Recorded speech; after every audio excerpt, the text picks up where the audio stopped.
Hello, everybody. Welcome to session 22 of the Imris Saga. I'm joined as always by my cast. I'll go ahead. Why don't we, since Jack mentioned this to me, why don't we introduce ourselves? Crap. Hold on. I need to mute. There we go. Sorry for the echo. Marissa's next to me, so Marissa, you're first. I'm sorry. Yeah, just who you are, who you're playing. It's fine.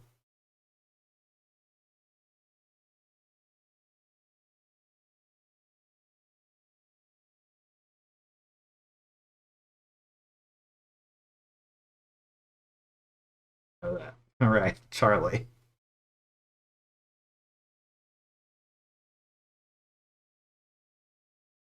Perfect. Hold on. We gotta do this again. Nobody can hear you guys.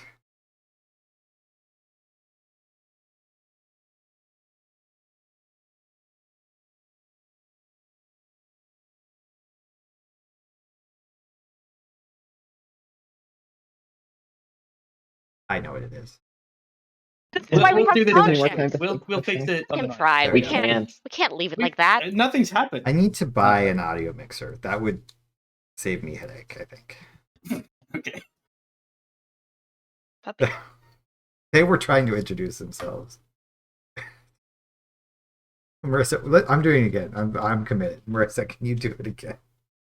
Yeah. Let's see. What did I say? I don't remember. I'm Marissa. I am playing Upa, the Kobold Ranger. I always forget if he's a ranger or a rogue, but it's fine.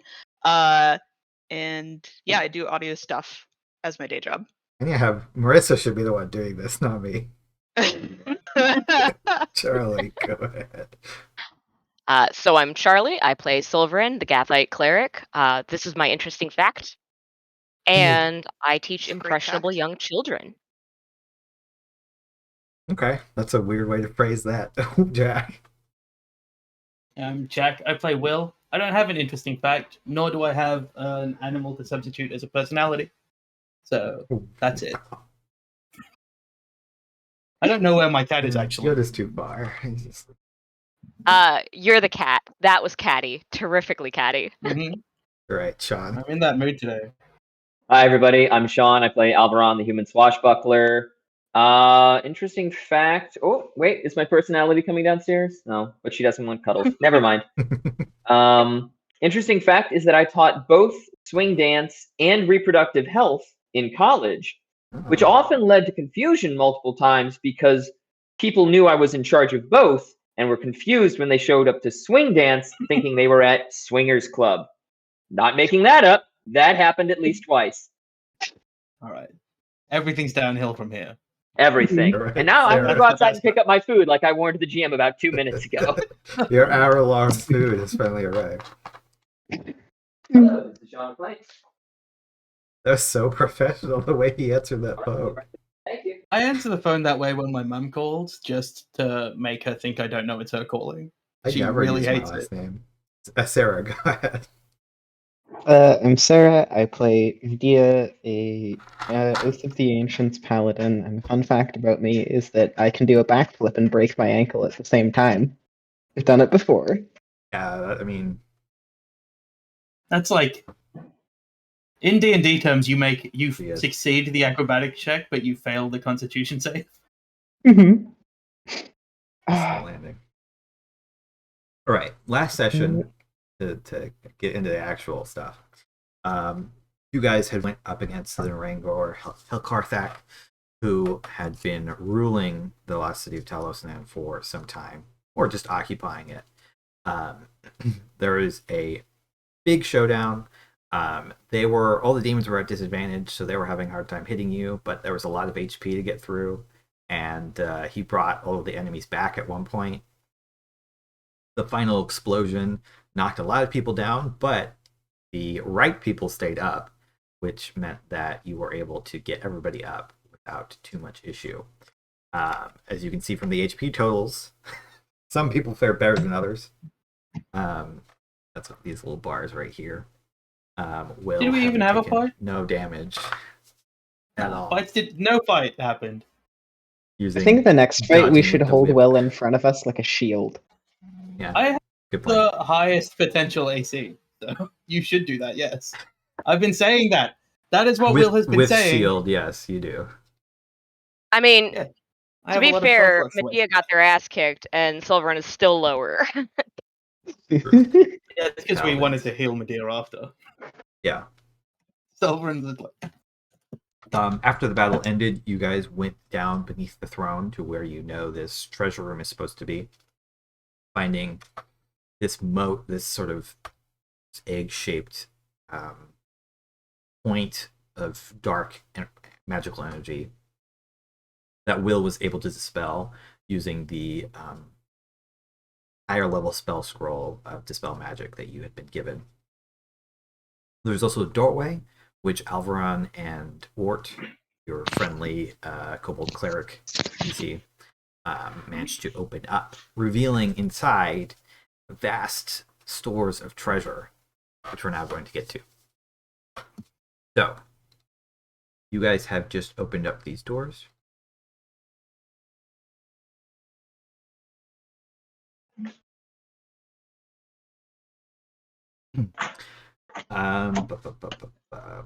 Oh, and what we actually ended on was Will had called the Senthir yeah, text message.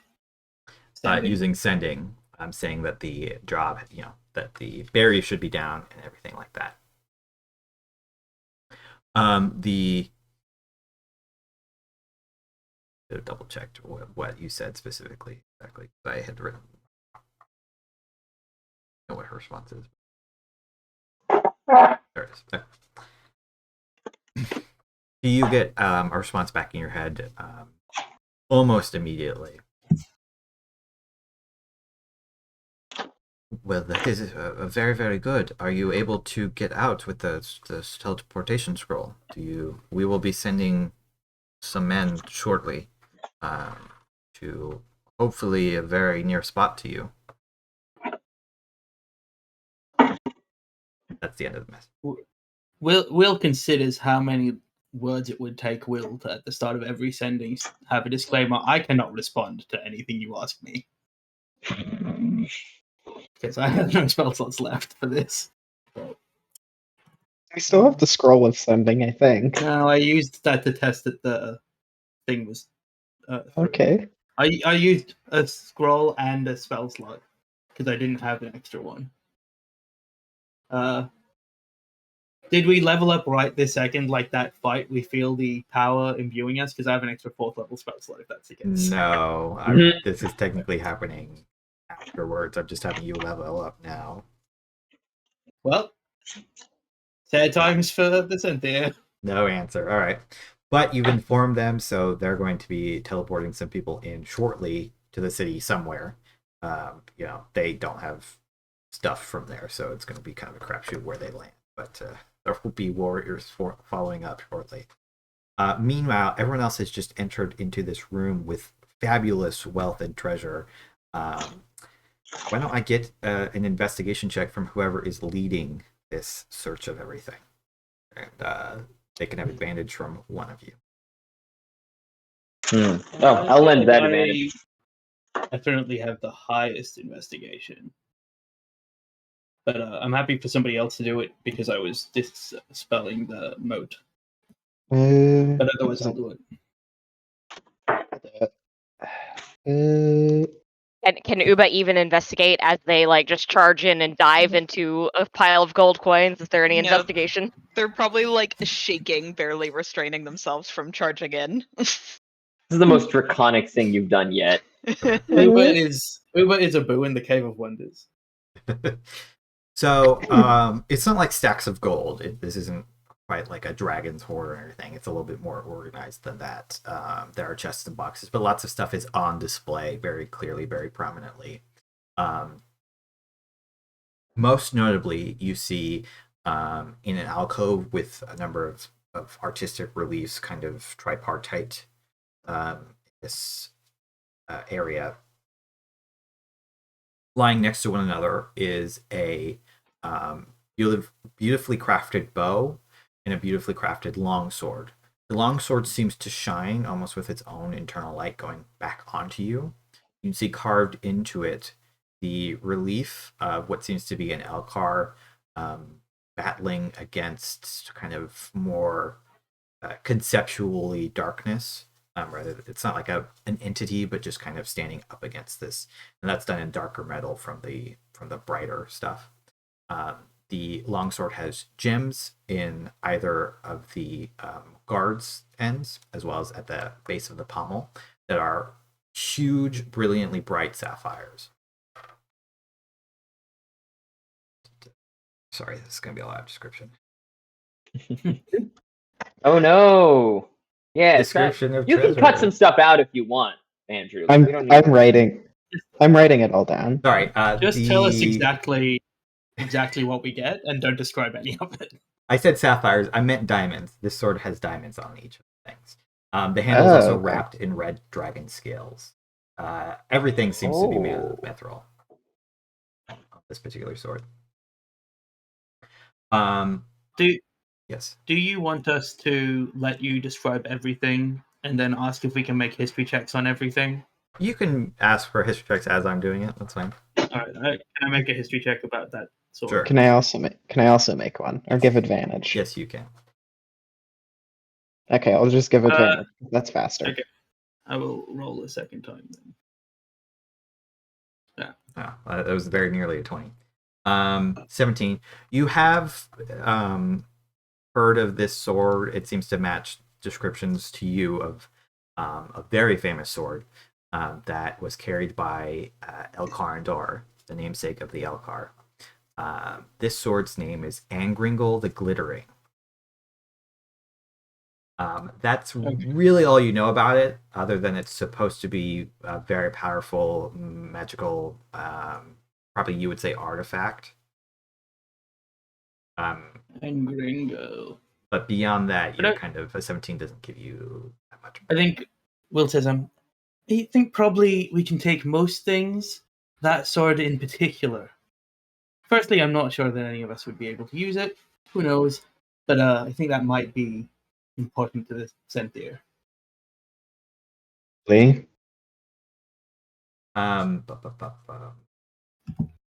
I also misspoke. Next to it, there's a spot where you think a bow should go, but there is only a quiver filled with arrows there. I'm just going to roll a history check every time you finish saying something. The quiver is worked in silver and dark red wood. It has arcane markings engraved along it, and it kind of has an elegant curve to it. A number of arrows are already in it. They seem to be have hippogriff fletchings, and they are of the same dark red wood as the quiver is. Was that 21? 21. This is, it's a little bit harder, but you roll a little bit better. This seems to you to be Niniel's quiver, which means that these are her arrows as well. Niniel, you know, was Elcar Andar's partner, the queen of the Elcar. And you know that this is also a very rare, heavily enchanted magical item. It's said that upon firing her arrows, after hitting their target, they would return to the quiver in a blast of magical energy. And that she could fire quicker when using the quiver than a normal person could, or even Niniel themselves without the quiver. Do I also think that would be as important to the Elcar? To not be looted? It's probably not. It wouldn't be. The sword, you think, could be considered like part of regalia. The quiver, perhaps not as important. That's just sexism, that is. Maybe. It's like not the bow itself, which is probably the more important thing, which is clearly missing. You can see the stand where it very clearly should be sitting above where this quiver and arrows are, but it's just not there. Oh, also this one probably. We could take it, but it might be better to leave it.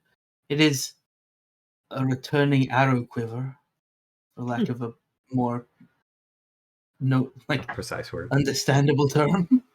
Perhaps Uba could use it?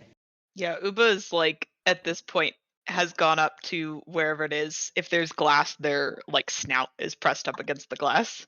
They're just staring at it's just open there. You can see it's like absolutely beautiful. The redwood is very like it almost has like a softness to it, but it's very clearly sturdy object. And as you like, if you pick up one of the arrows, you can see each arrow has incredibly delicate rune work on its shaft going the length of it. Behind each of these two objects set onto stands are a pair of cloaks. One of them kind of is made mostly out of feathers attached to cloth. All these sort of rich whites and browns that speak to you of like desert owls.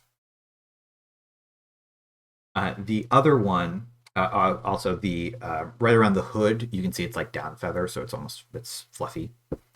The other one is richly blue on the inside. On the outside, it's all worked with brass, silver, and gold. That's kind of texturing it, and it looks like sand. You almost think to brush the sand off of it the first time if you were to go up next to it, almost like it were a little bit dusty. Is history or arcana more appropriate for this? I think history checks are easier. Okay. I didn't want to just keep rolling history with advantage because I know I don't have advantage on arcana. Once we move into the stuff that isn't strictly speaking famous, arcana would be the better of the two. But 15. Or do I need one for each? No, I will do one for both. That's fine.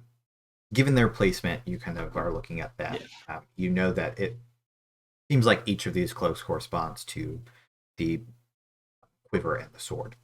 The one which is blue on the inside is Elkarandar's cloak. It said that it protected him against blows and also hid him from sight. The other one is Niniel's Cloak of the Owl. It said that using this, when kind of gripping the edges, they could fly with it, and that it also enhanced their ability to see through things, to interpret, stuff like that. Okay. Away from this kind of more clearly, I want to say sacred, but important place of importance, there are a number of other things.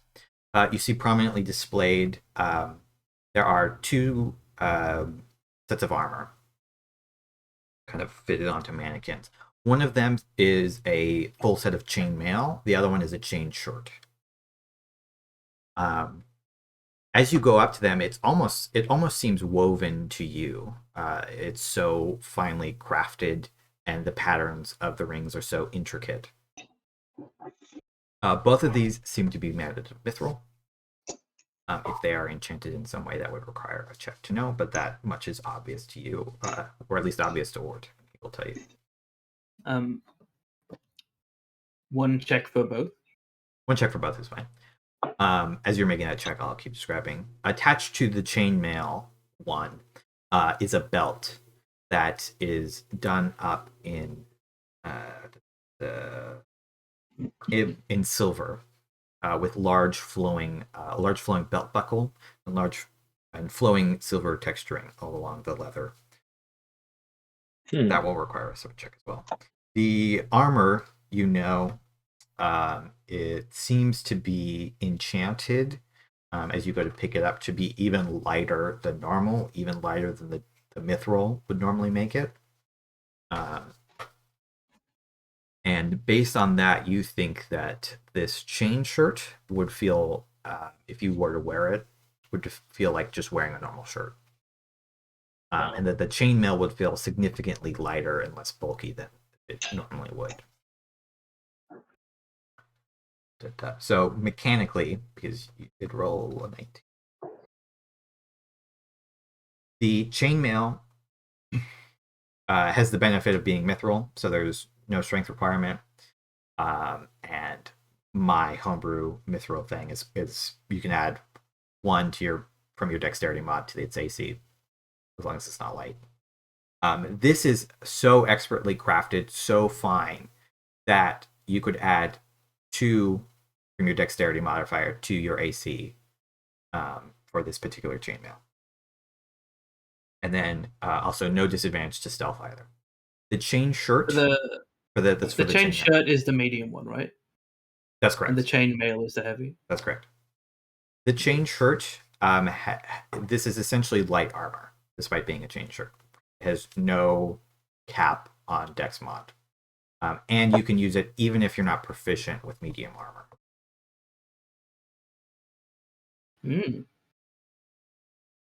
Very nice. Can you say that last bit a little bit? You kind of not crackled, but I don't. Will can explain, because I heard it. Will says, "Oh, they're like even better than most mithril are. This and she like picks up as if it's just cloth beneath her fingers to chain shirt and says, "This is like wearing leather. It will feel like you're not wearing anything, and you'll still be as dexterous as you are otherwise." And kind of looks at Uber and Alveron, and then takes in Sulveran's bone armor, and then directs this entirely to Medea. And says, "This is a chainmail. It's very light. If you were dexterous, it would be useful. But I'm not dexterous at all. You're not. But No. Will kind of looks at Ort and shrugs and says, perhaps it would be something that you could learn from." I mean, if none of you want it, I'll take it.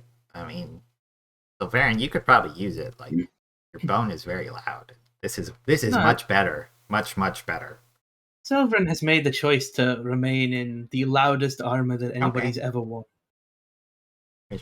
Sulveran just like looks back and forth at either of them, Far be it for me to judge sighs you. very deeply, and looks at his bag and then back at the mail. I do not need 2 pieces of mithril mail. Oh, this one is much better than the one we found earlier. This is let me see if Ort would know this. He might make him make a history. An odd critical is coming. He's got a -2, so it's 14. I'll say that for Ort is a success. With his -2.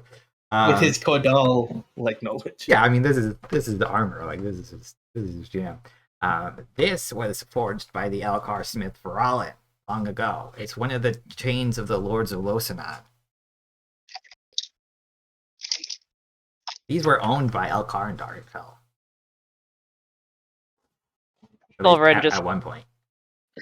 Sulveran just blinks at him and kind of like idly, like he's like clearly forcing himself to examine it carefully. He's got that expression on his face that one gets when you know something is much better than anything you have ever touched before, but just out of sheer obstinance, you're resistant. Yeah. Okay. But he is holding on to it, just staring at it. While you're holding on to it, sorry, were you going to say something? No, good. You're fine.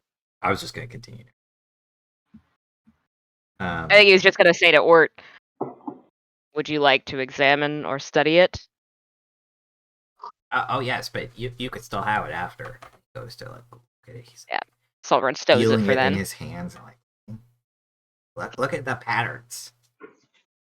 And as he shows you, it does have this sort of like, almost like a holographic image. Like if you move it, it seems to like shimmer a little bit just from the patterns alone. There's nothing actually shining about it.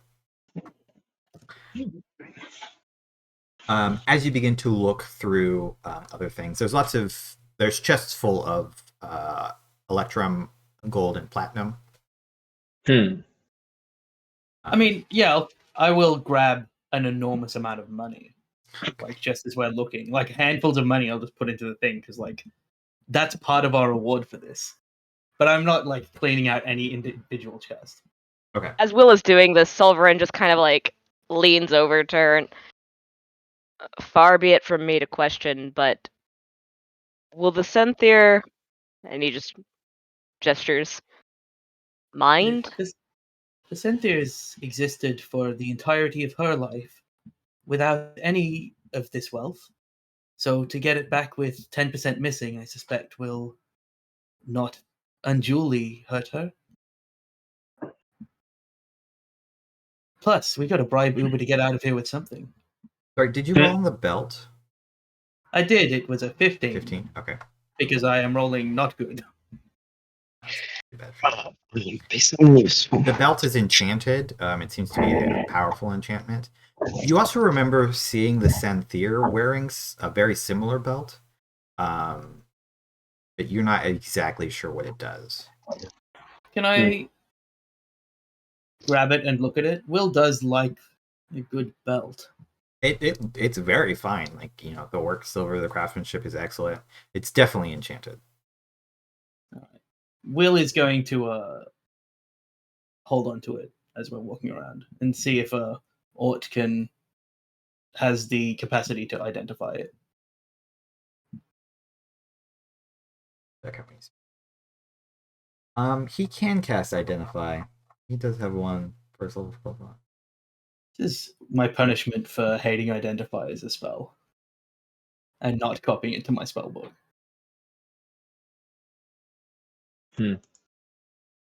Although it's well, it's also a ritual as well, so he could cast it even if he didn't have spell slots. It just would take a long time. I will implore him to cast it quicker than that. Okay. I can do 3 if we're desperate.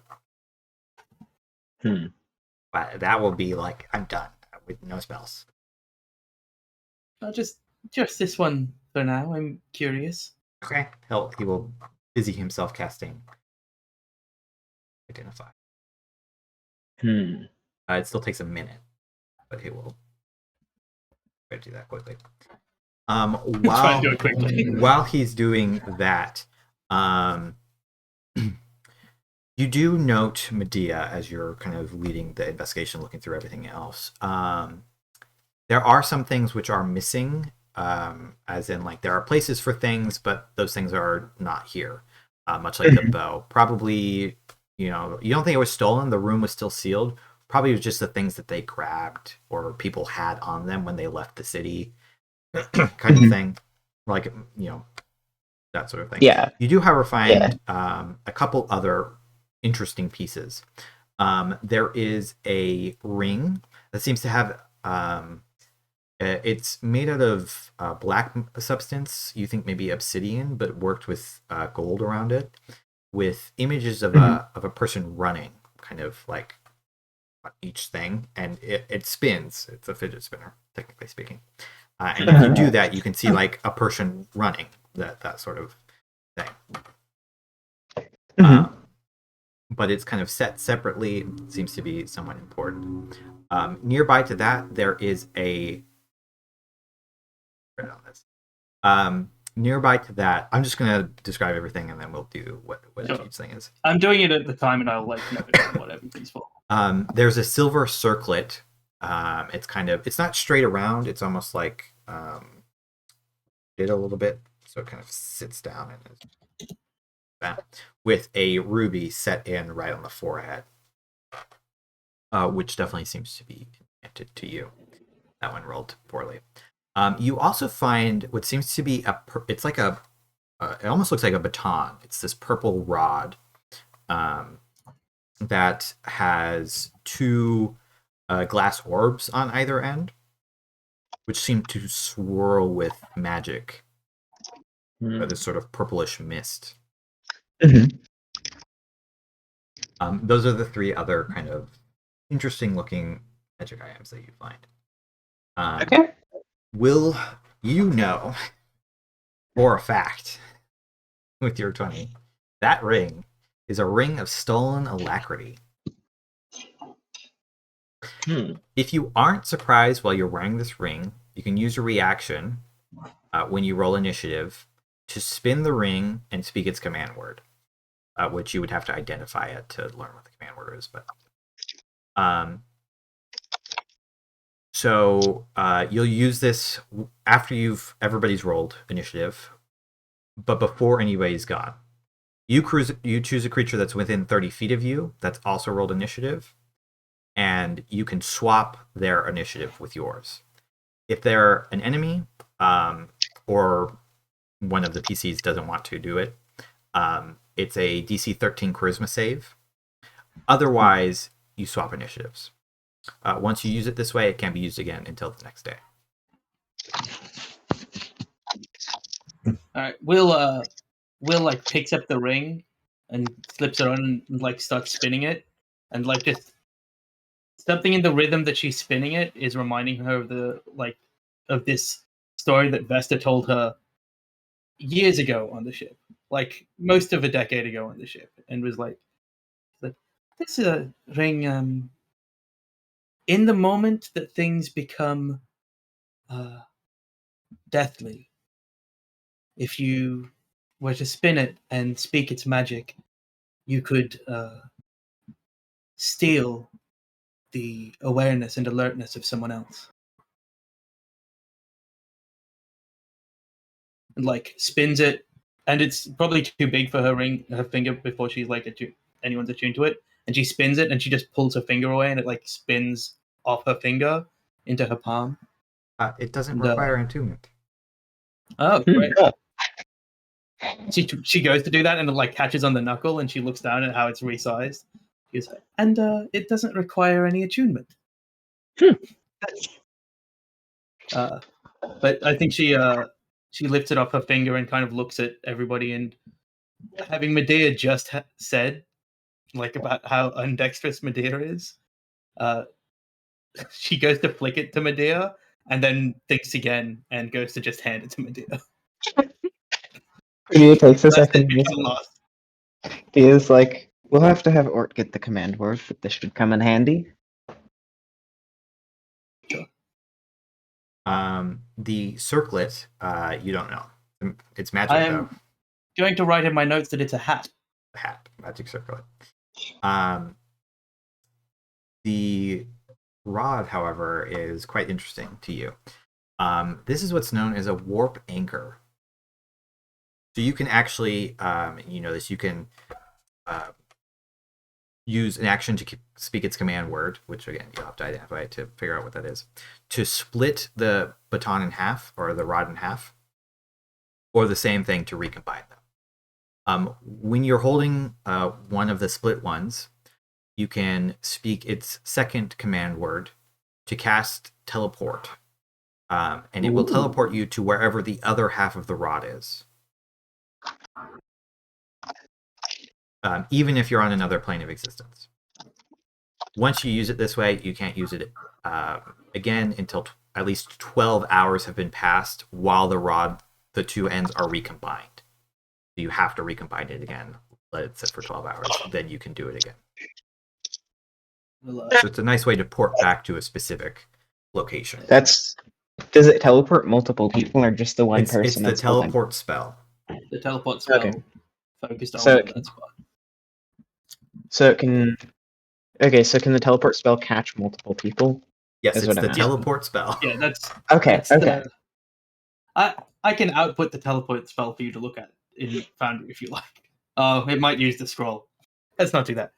Will explains both the way that the teleport spell works, and the teleport spell, and that it just like lets you teleport from one end to the other, and like has absolutely no qualms with the fact that they are just going to take that.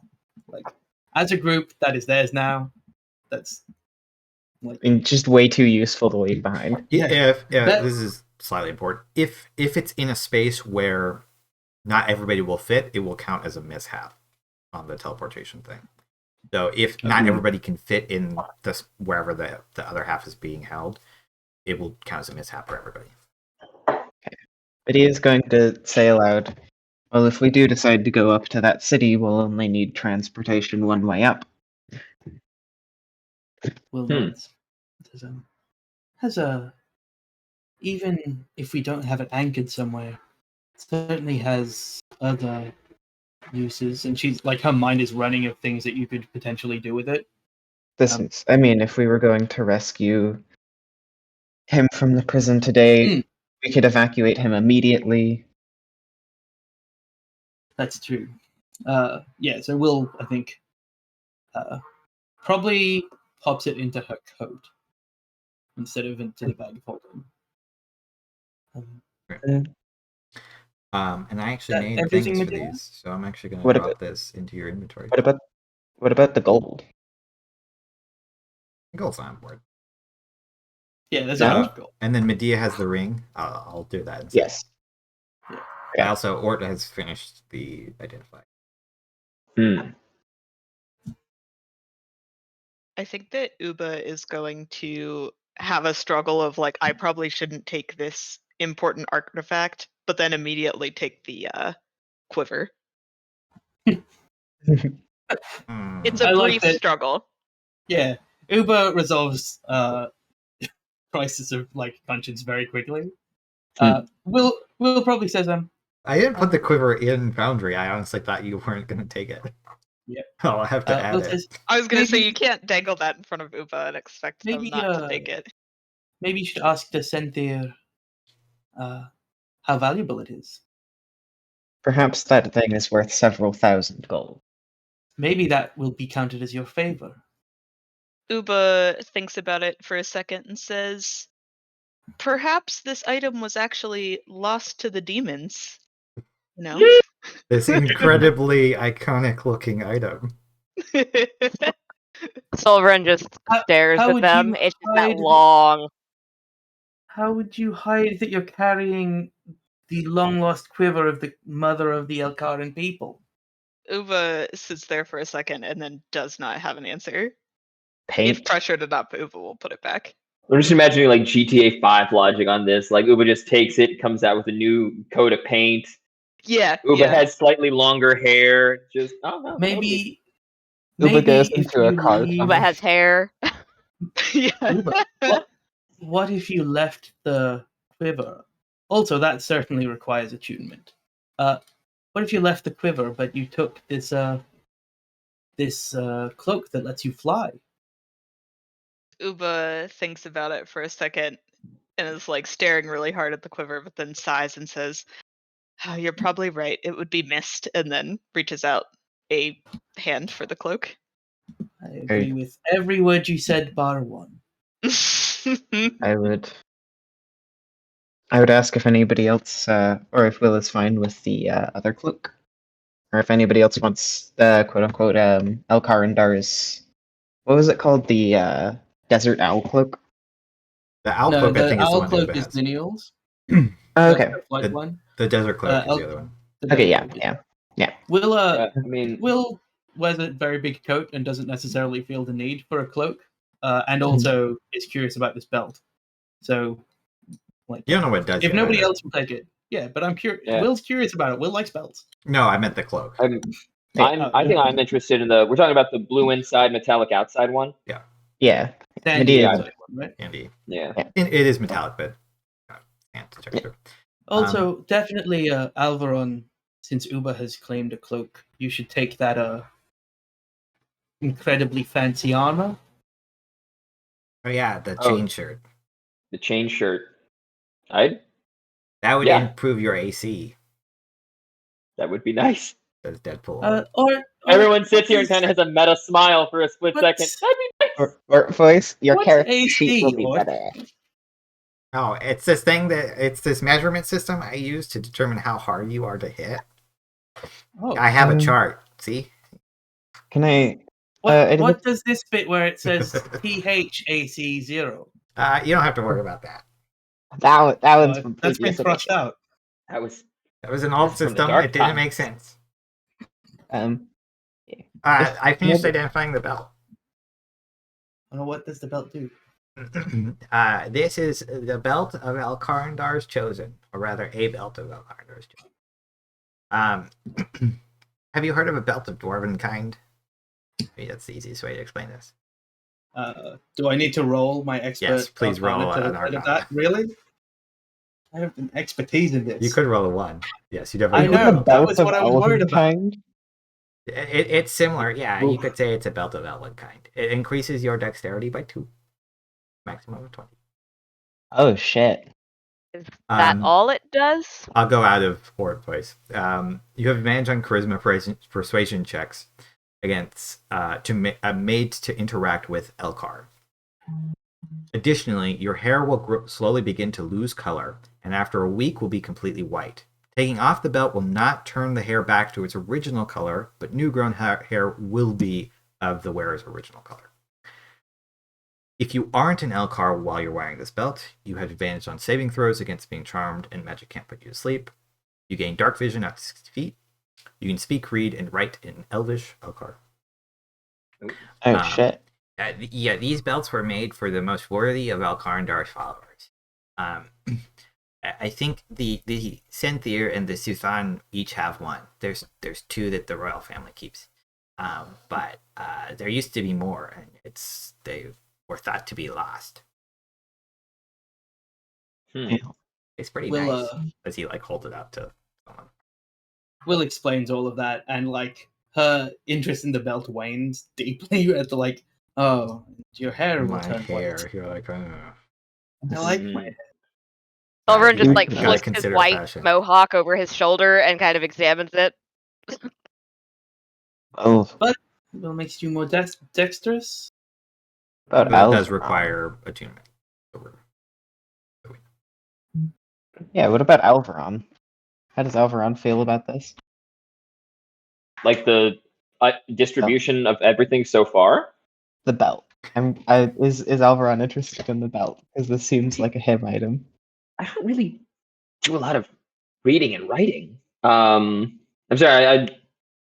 It increases The your belt dexterity makes by you more 2, dexterous up to and 20. better at You- persuading Elcar. It gives you dark vision okay. too, right? But your hair goes And white. dark vision. But your hair goes. So there's Well, There's a trade-off. it's not like people are looking for this guy. So a disguise wouldn't. Well, the head of disguise. I could just change that anyways. immediately. Does that require attunement though? It does. Does the belt? It does require attunement. Okay. Now Which- Ron is full up. But Yeah, he you is could at you the could moment. drop the scimitar. Does the +2 break your AC cap to 22? Or sorry, your dex cap No, to it's 22? up No, to 20. it's up to 20. Okay. Which actually that would put me right at 20 with the. Is it +1 or +2 dex? I apologize. Plus 2. Dos. Oh jeez. Plus Are dos. we?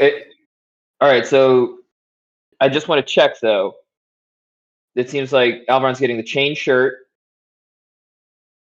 possibly the male Alcaran cloak. Now this.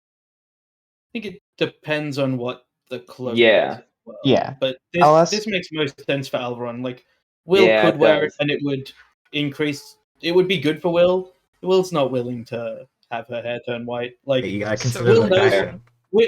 Will knows what it means to be a woman in Imris with white hair, and it's like, you're old now. You can't do anything. Oh my god. That's fair. Andrew, would you just read it off to me one time, and I'm going to write it down. I'll add it to your inventory for now. Yeah, sure. Actually, Can I I ask know what Ort that to identify? does already. Can I Yeah. ask Ort to identify the cloak real quick? The Elcarandar's cloak. Yeah, sure. Do the cloaks require attunement? Is there anything else? You don't know The if they haven't circlet. been identified. We may as well get the circlet done as well. It's the only thing we're not sure about who to give it to as well. Yeah. Alright. I am out of spell slots. Use my spell. What's a spell slot, Ort? It's the number of times that you can cast a spell in one day. As Cordal dictates, everybody knows that Cordal dictates Come on, that you can people. only cast a number of spells equal to the slots that he has assigned you within his divinity. Right. Mordain is similar.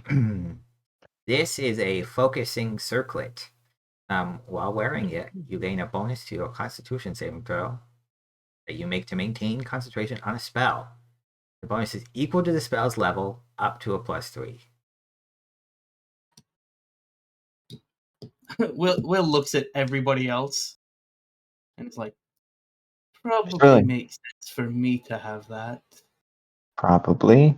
Although I never get hit by anything. But if you did, it's good to have a backup plan. Sure. Will takes the circlet, unless Sulveran wants it to maintain something while being in the front line. Well, I do usually manage to withstand any blows thrown my way. Would you like it? And it probably will flatter you more than it does me. I mean, Will's going to attune to it and not wear it, because who wears a circlet all the time?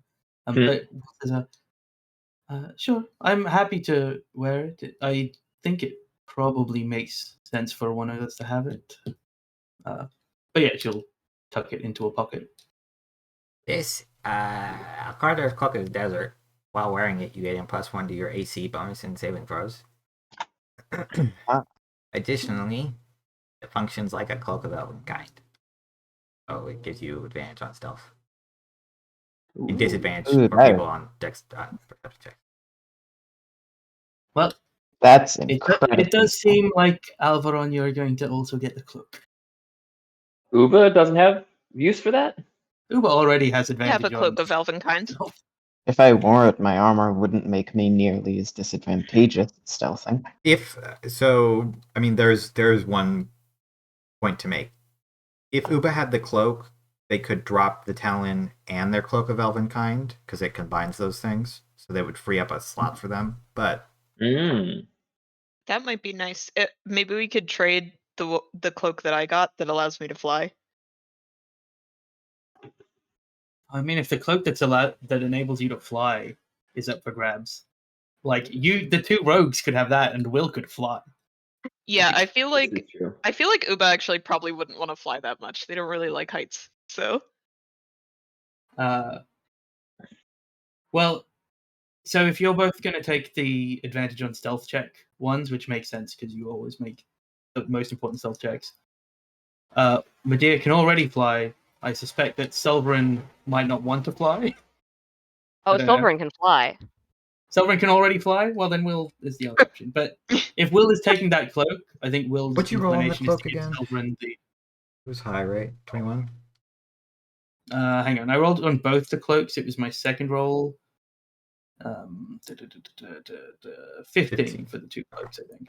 I did mention there was the thing about improving your senses. So let's not forget about that. Yeah. How about Sulveran gets the concentration save circlet, because realistically you get hit more often than I do, and your concentration spells are slightly more valuable at the moment than mine.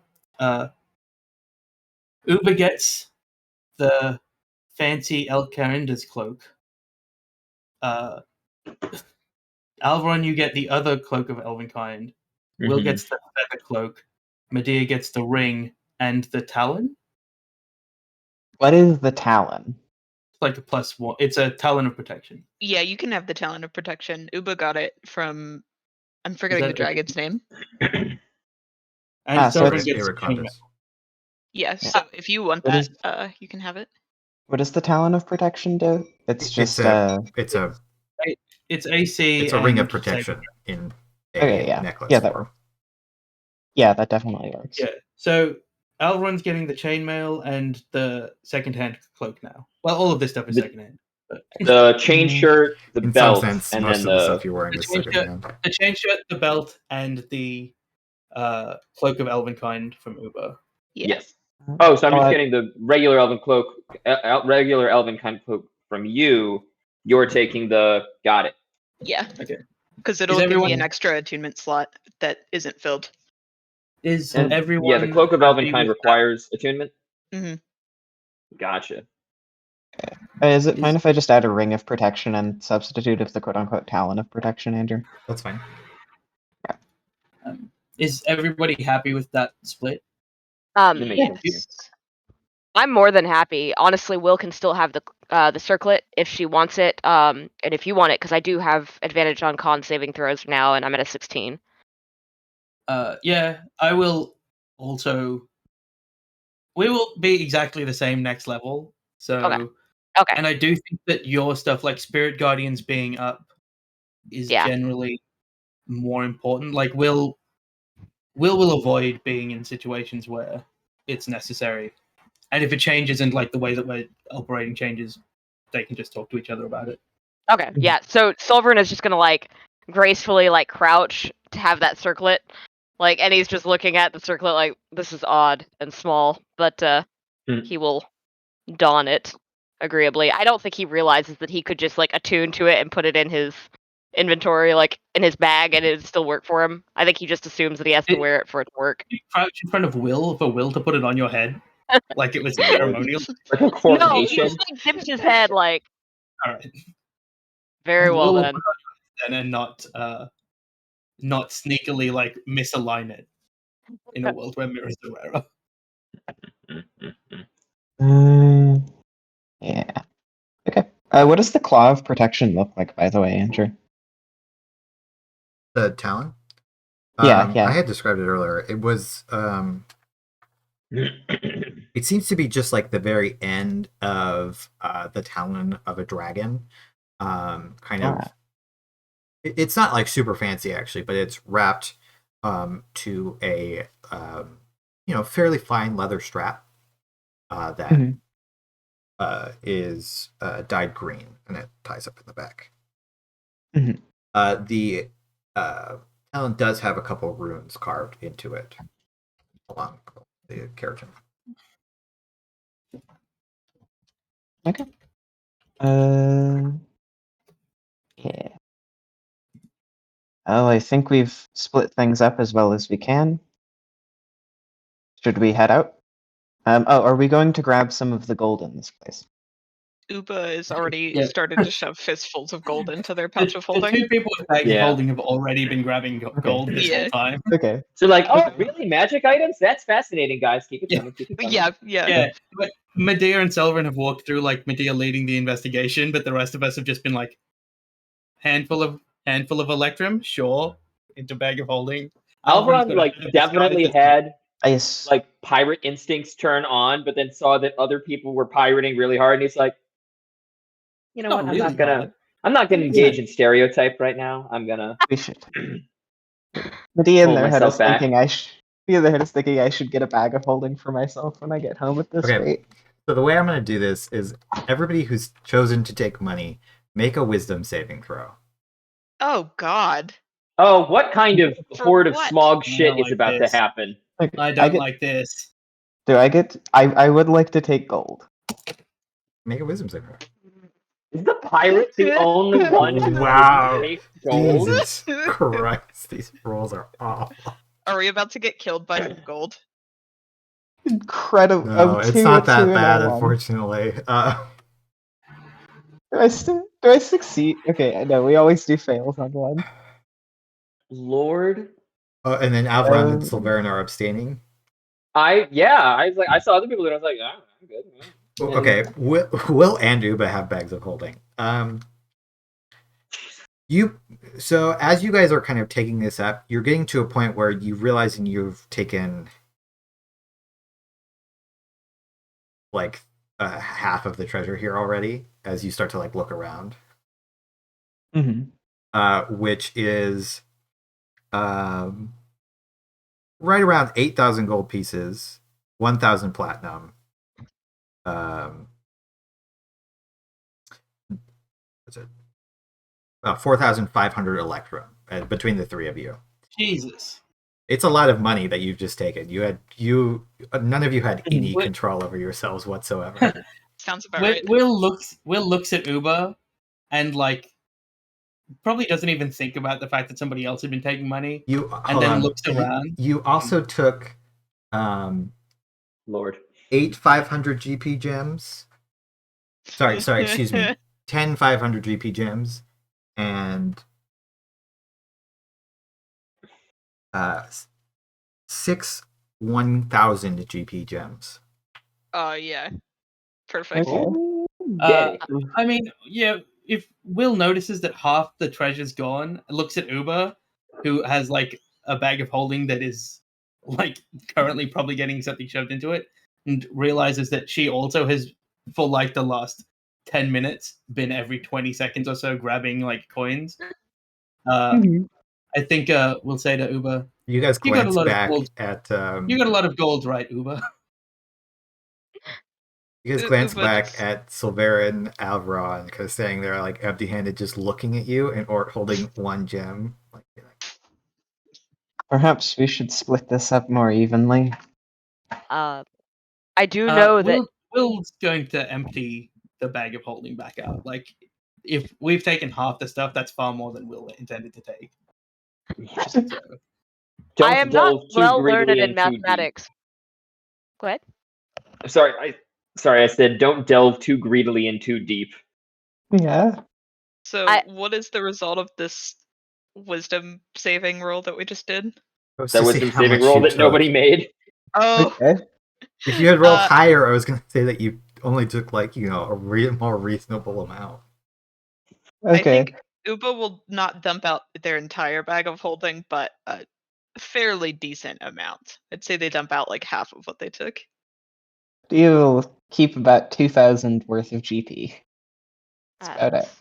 Yeah, Sulveran's so leaning Will- over to Alveron and he goes, I am not well learned in mathematics, but Will did say 10%.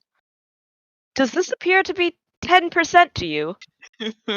probably did take 10%. Alveron just kind of like looks at you, just kind of. You know when you're And so- explaining fractions to a small child and you don't want to condescend to them, but you're trying to like find base 10 is why we do things in like base 10? Like digits. Hold on, wait. Does Alveron know why they're called digits? So Yes. Straight intelligence check. Is Oh. 2,000 a reasonable sum, Andrew? Boom. 2,000 is a very reasonable sum. Or, well, if Alveron gives a very quick mathematics lesson to you involving is- why digits are called digits, because they're named for your digits. Okay, if it's fine, I'll take it in the form of platinum pieces. Narangor will leave the rest. just in coinage, there's about 45k here. Jesus Christ. yeah, so if we I'm not even. So- You guys didn't take any of the art objects presents. I just assumed that you skipped over them because they're big and bulky. so yeah. hang on. What's the Electrum exchange rate? 1 to 2. 1 to 2. So we had taken that's 10, 9, 8. So 27k. Medea kept 2,000. Will put back all of what she took in. Uber kept a quarter, and I assume all the gems. Yeah. Yeah, Uba that's has the fine. gems. So all the gems, 2,000, and then 12.5% of whatever's left. So 12.5 of 25. Nobody can do that immediately in their head. 12.5% of 25. Just so you know, the That's the it's same as like 25% 3,000-ish. of What is it? 12.5. 12.5% of what at Jack? are you 20. saying that Uba kept all of the gems that I had listed Oh, that's 30. Oh, that's that 3,000. you guys had taken together, or just all the ones that they had grabbed? Will wasn't grabbing gems. Will was Okay. just grabbing handfuls of coins. Well, in that case, 12.5. Uba has 11k in gems. Yeah. Yeah, Uba sure, will that's fine. just.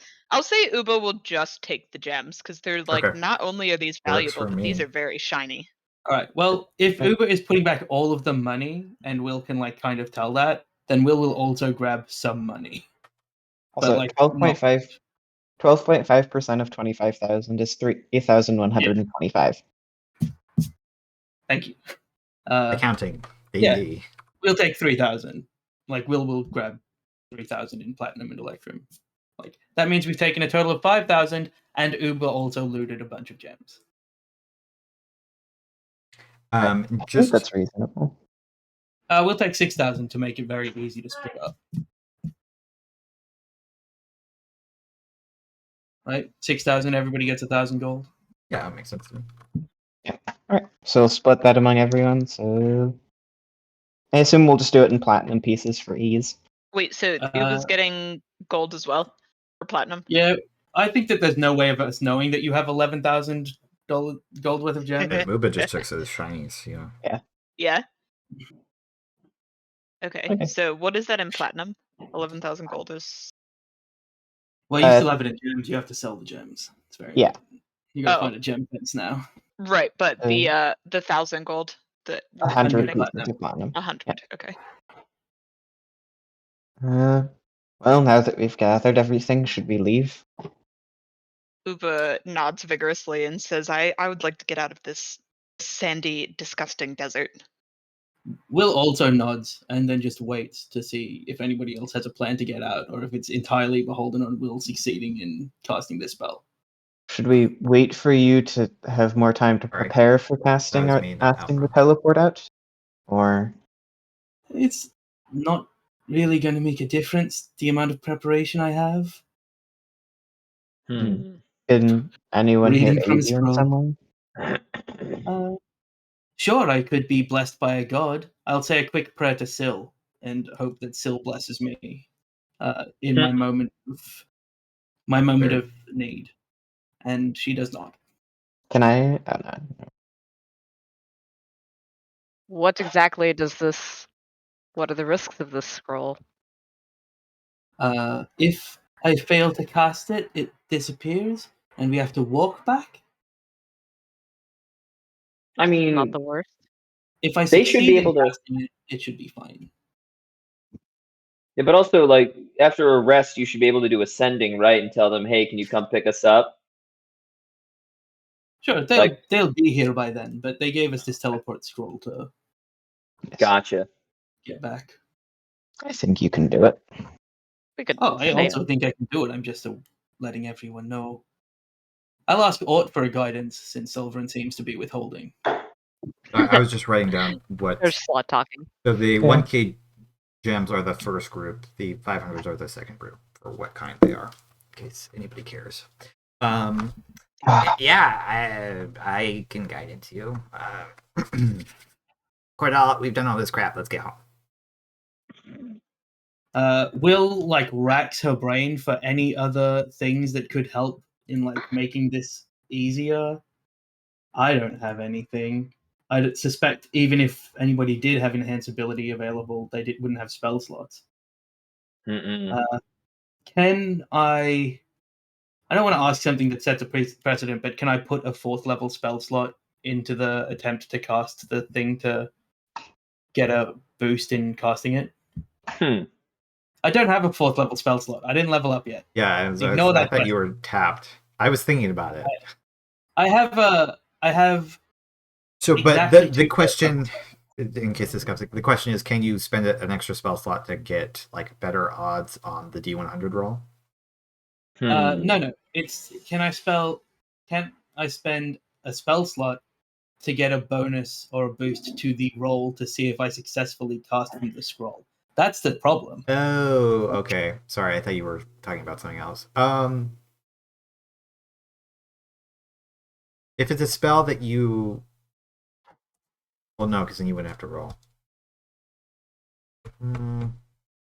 That's all right. It's I'll think about it. Can a spellcaster who could also cast it help you? No. Okay. I have to check if it's a bard spell or a wizard spell. It's a bard spell. Cool. That helps. Do we have an object we can use for this?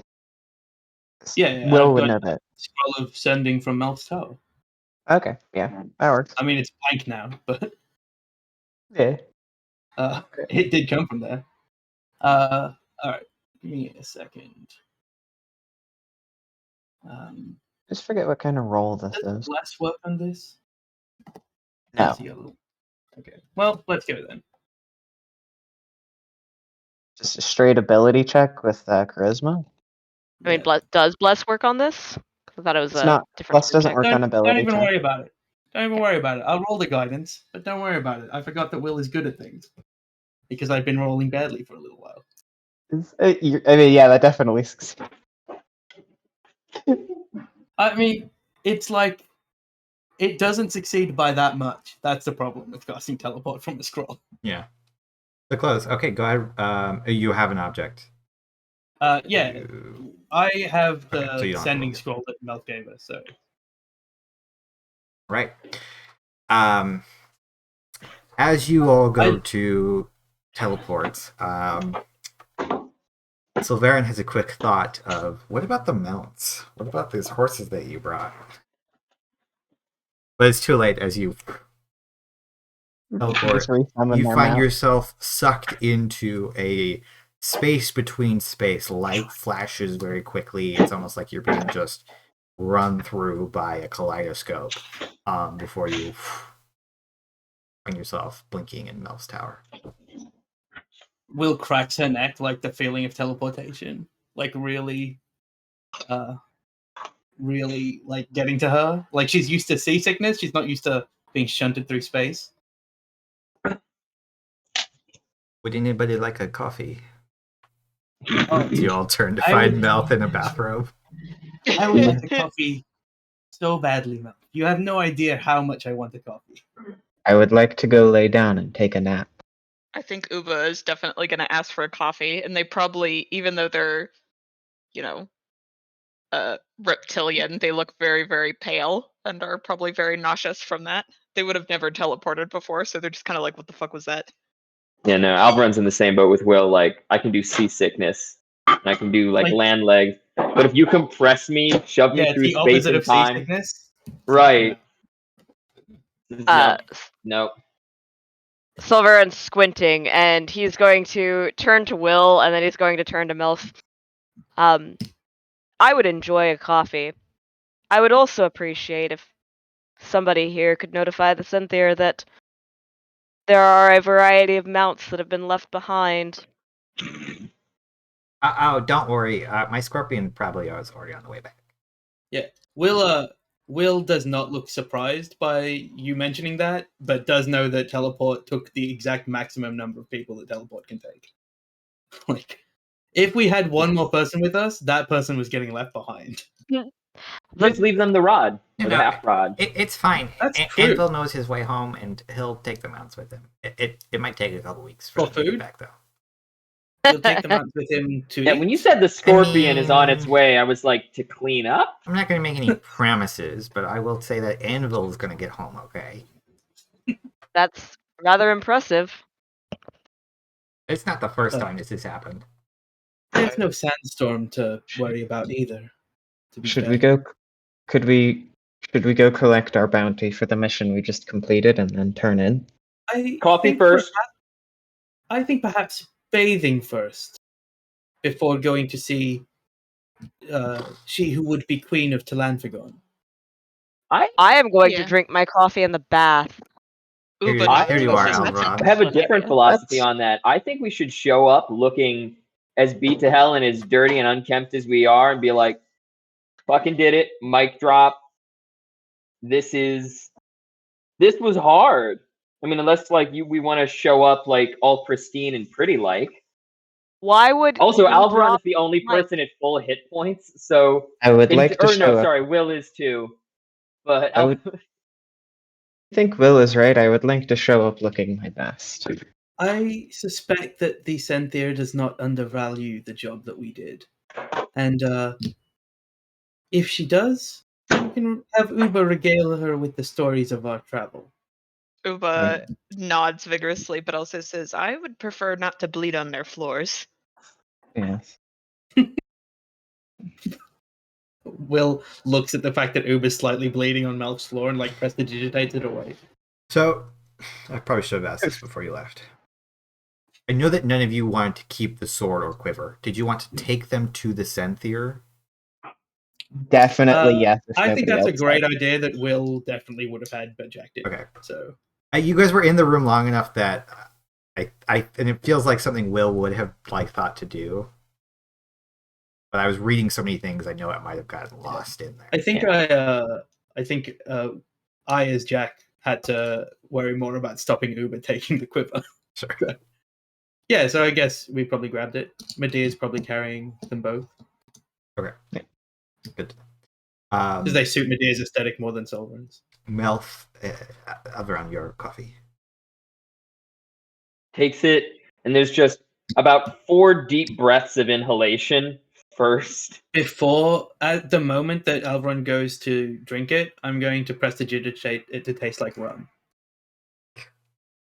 Does it smell like coffee still, or does it smell like Yeah, rum now? I'm pretty sure it only changes the The taste taste. or odor, not both.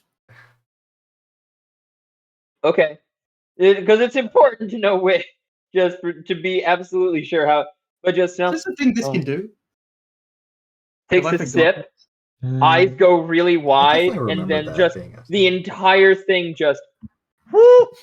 Flavor. You can flavor up to 1 cubic foot of non-living material. Okay. Okay. So yeah, It's just as soon like as like the coffee taste. Like, It hands the mug back. Shit, did I just burn myself? kind Yeah, of. I was wondering, like, Ooh, okay. Just hands back. roll for esophageal I damage. say. Here's your espresso. Medea takes a bath and almost falls asleep in the bath before, like, thinking to get out. Yeah, you guys go about cleaning up. It seems that Kala is not here at the moment.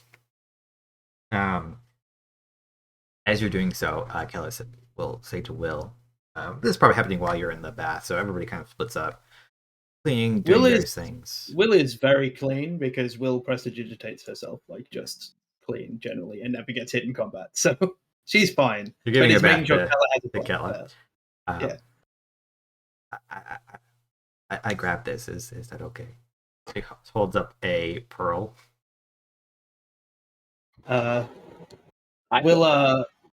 Will sleight of hands the pearl out of her hand, maybe.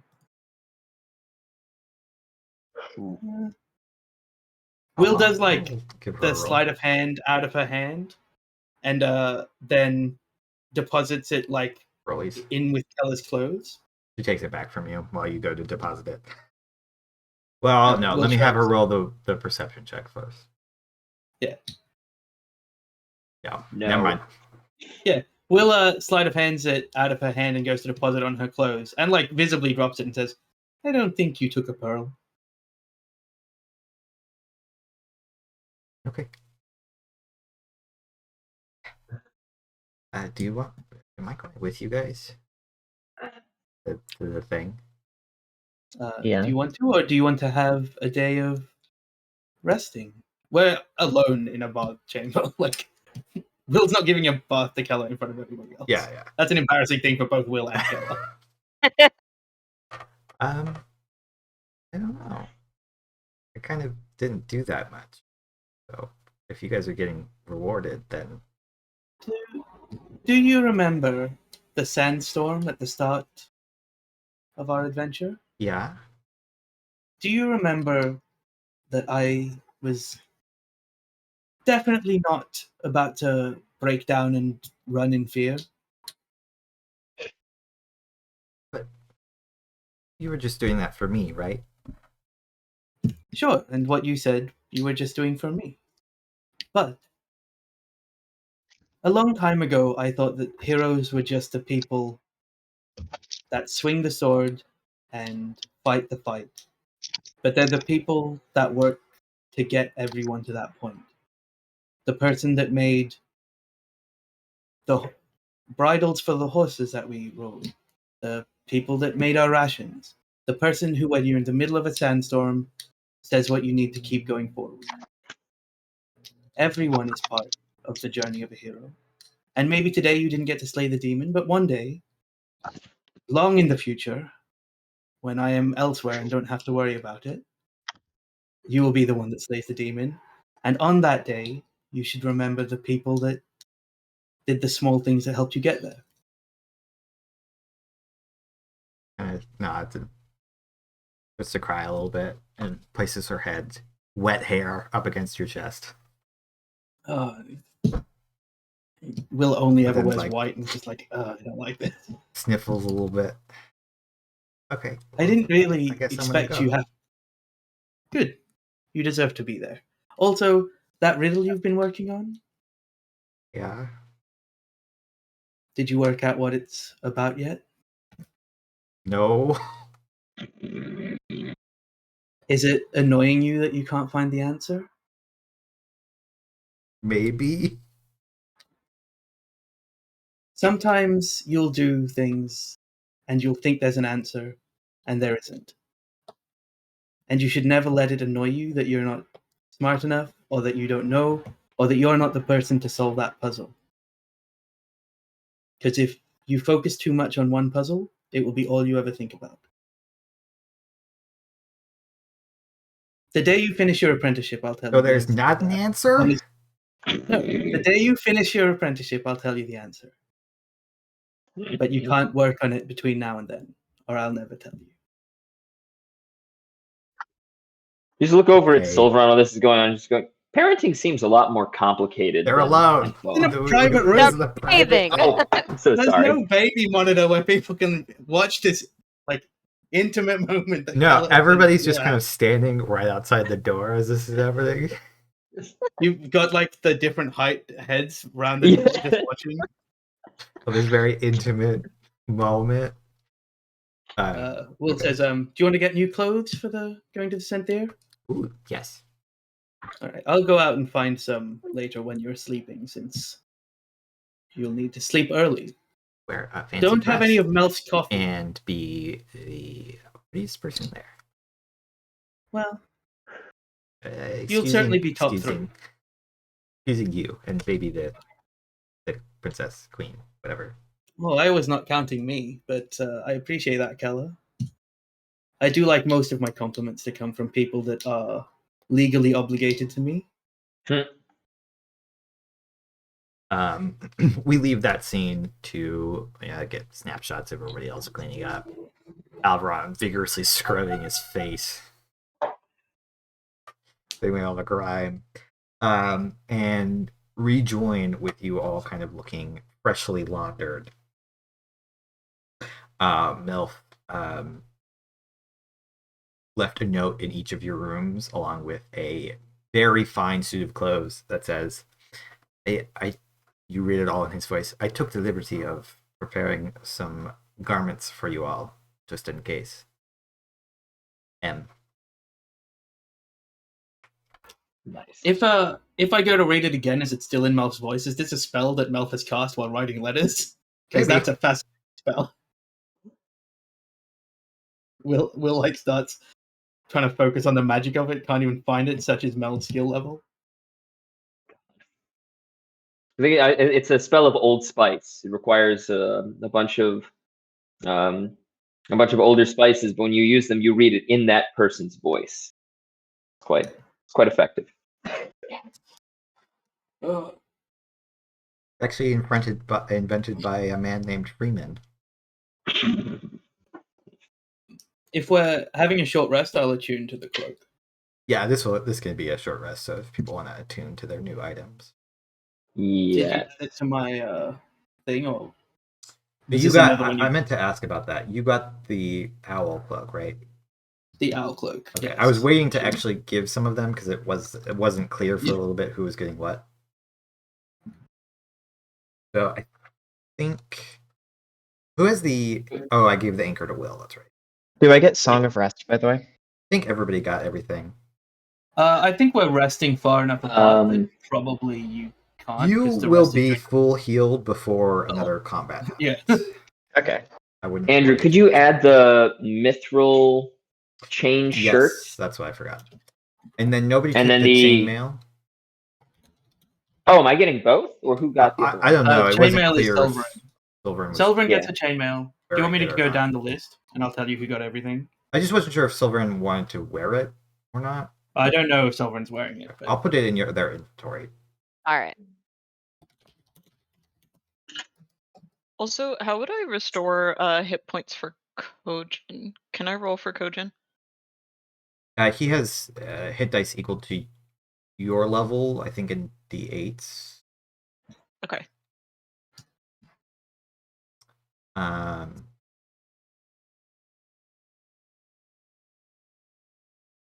Good question. There's not an easy way to do that for NPCs. You have to just make him. I can just roll 8 d8s, I guess, or like. Yeah, roll 4 because they'll probably be healed after 4, but Okay. I mean maybe not. Okay. Kojin sits in the bathwater for a very long time. Oh, that's not what I meant to do. Oh, So that's +2, so 8. So then probably just 2 more actually.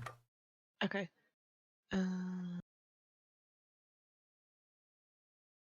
One. Yeah. Okay. They're down 1 HP. I don't know if you want to Okay. spend that. Sure. Yay. Okay, Kojin is back to full. Uba's still a little hurt, but that's okay. I am full up on attunement slots now. I still have one left. And how do I Yes. remove? Oh, there, I see it. Yeah, just right click. Break attunement. Break attunement. And then attune to that. Hold on. I did forget the wisdom aspect of the cloak. No, it would have been smart to Oh, no, I do have this. Okay.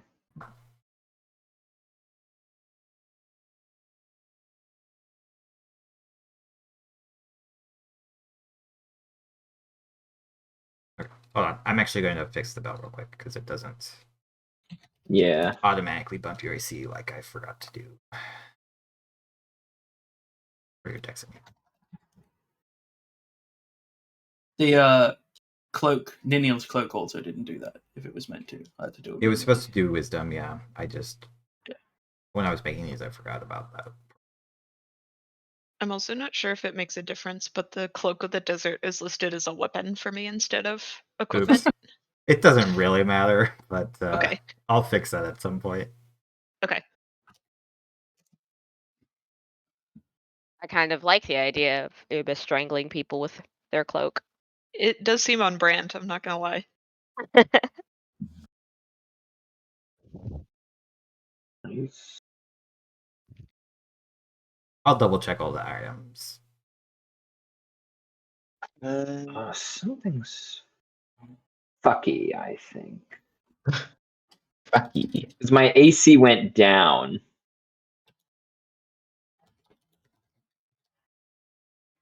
When you've got a lot of different things affecting your AC, sometimes you just have to put in what it is. Gotcha. Yeah, that's what I had I to might do. have.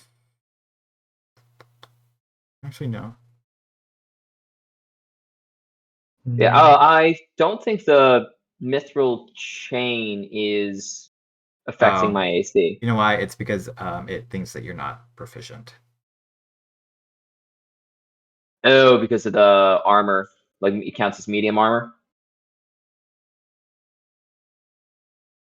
Yeah, because chain shirts are normally medium, but this one's light. Is there a way to modify that? Yeah, but I think the best way is just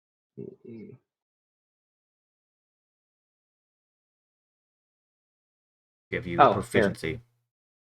Oh, no, I can just change it to light armor in the item properties. Still not updating quite right.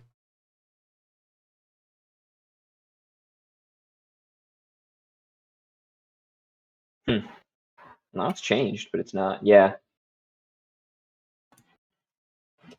Right? Well, we're just going to make it. So maybe you want to work this out outside of session? Or Yeah. like We can figure it out. Everything's like really messed up for some reason. I know. I've had to modify my initiative and my AC many times.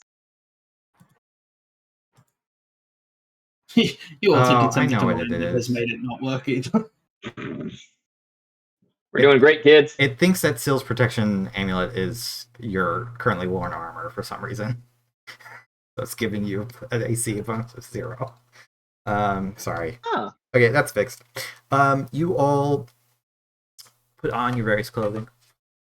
Head out. It is late afternoon in Tal'Anfagon by the time that you've teleported in, finished bathing and doing all this stuff. You kind of, people look at you, not like overly curious, but just like wondering why there's like a little bit of a a feeling of procession to you going on as you're all kind of dressed up a little bit. Just kind of curious what you might be doing. Eventually, you arrive at the gates of the Ruby Palace, where a guard quickly waves you in and says, it's a different guard than you spoke to last time, but whichever head guard is on shift right now says, please follow me. The kind of pauses for a minute. Senthir is waiting for you in the audience chambers. Can I roll an insight check about that weird pause? Sure. All right. This is actually at -1 because whatever you did to my wisdom has locked it at 14, which is wrong. It should be 12. Oh, Ooh. that guy's normal. That guy's the most normal of the normal people that I've ever normaled. Yeah, I just paused weirdly. Was he speaking common? Because I'm going to assume that he doesn't speak common very well. And that's what it was. He was speaking in common for the benefit of... It's just like he had to think of audience chamber in common. I get it. I understand. I'll mess with this.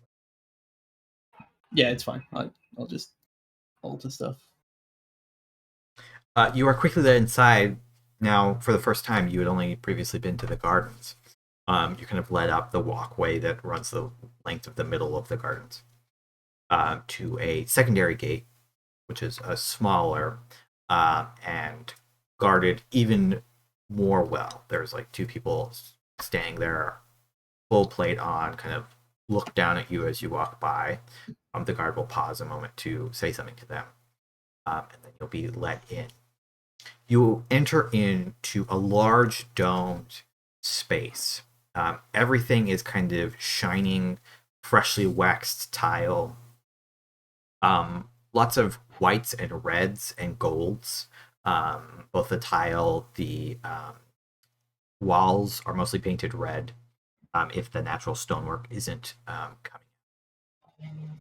You look up above you to see a large skylight, which is, just off from the sun. So there's a large beam of light kind of hitting roughly the middle of the room, illuminating everything, making everything glow and shine brightly.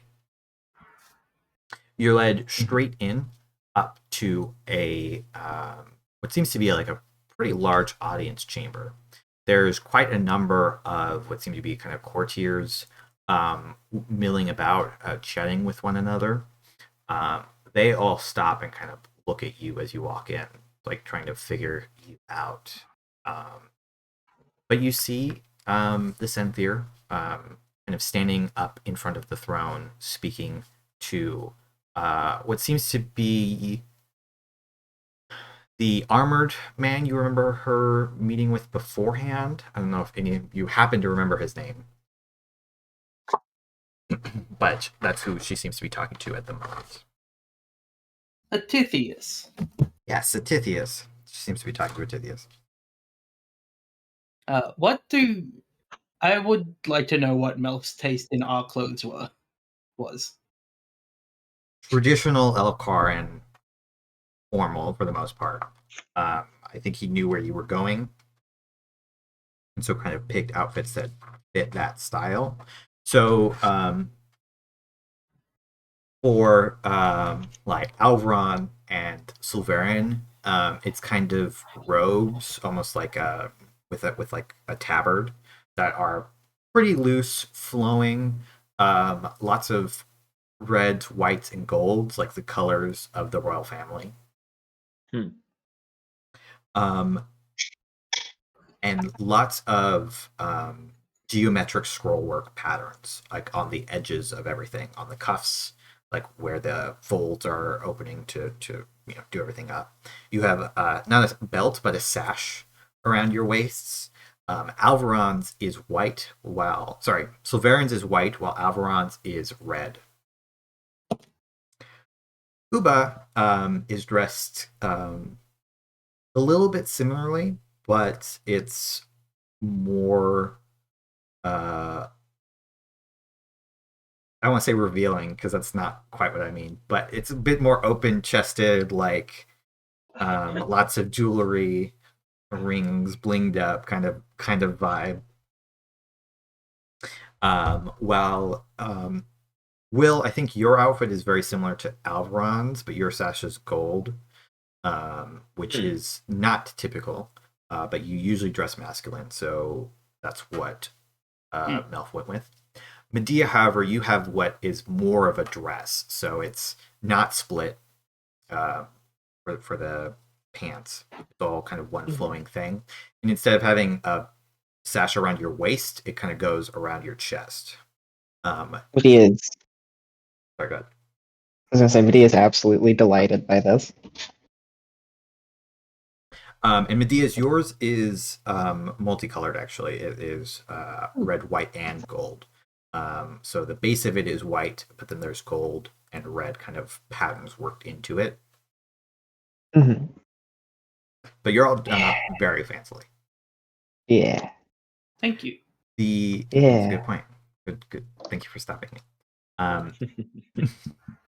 The Senthir kind of turns to you and waits for you to approach to the appropriate distance before saying, welcome. We have been expecting you. How fared the mission? Well, we braved the sandstorm and proved that you could get through it. It was not the easiest of traversals. I can understand why so many had failed previously.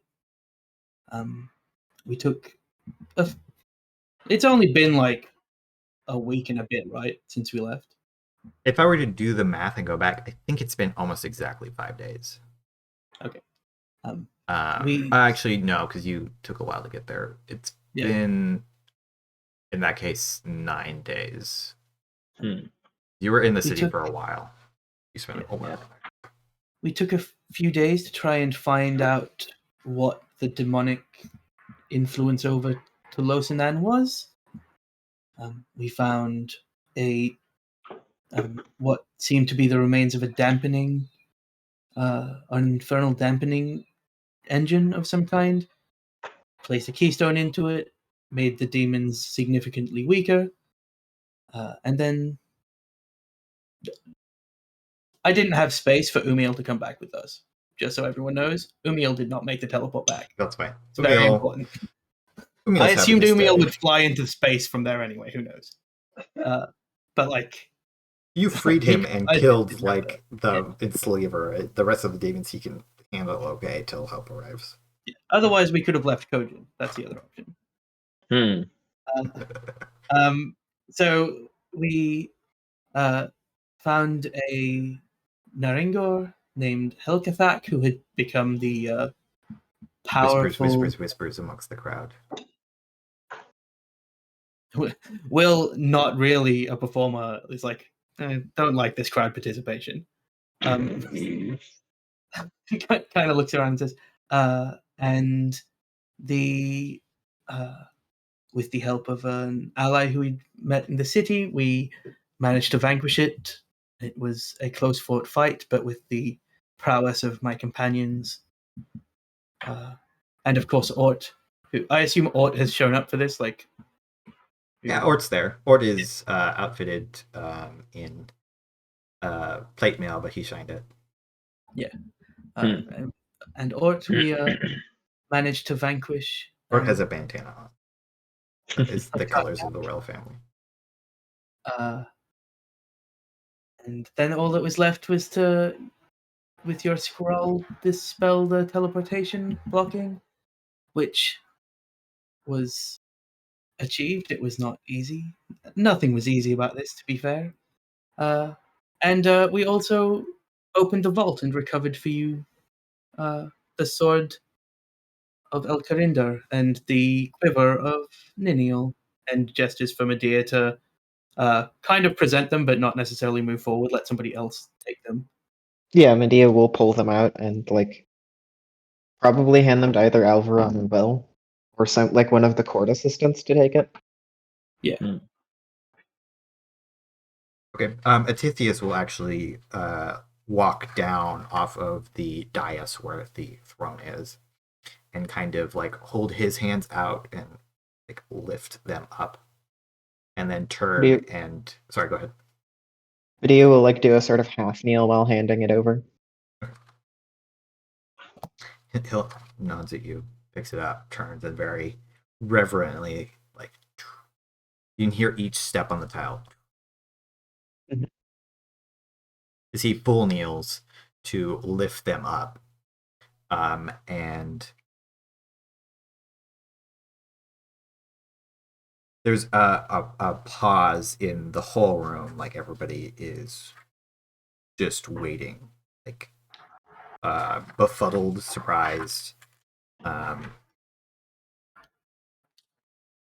not sure how to react, before the Senthir Thezreal pulls the blade out of the sheath, and you can all see it glittering, shining as they hold it up, and the room seems to have a flash, almost like to every single one of you, like like when a mirror is reflected onto you, the light from the sunroof gets just reflected out onto the room from the sword, hitting everybody at once. You kind of like blink, have to close your eyes, blinds you for a second. And Ezreal kind of looks around for a moment and sits on the throne room, on the chair. Ooh. Kind of holding the sword kind of in between their feet, pointed downwards, looking at it for a moment.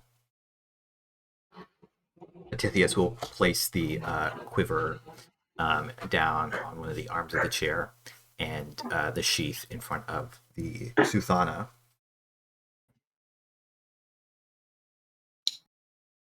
You have done extraordinarily well, far surpassing my hopes. Though I think perhaps not what I expected from such a capable group.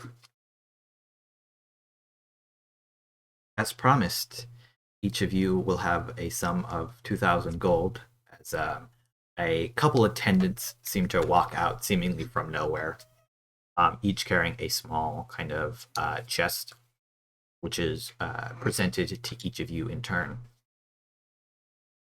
as well as whichever favor you would ask of me. You are welcome to voice what you would like now, or take some time to think on these things. And then turning to the room, I would present all of you here new champions of this realm. The whisper is speaking again. Everyone's now looking squarely at you, glancing occasionally back at Thezreal. Now, seemingly, the Suthana.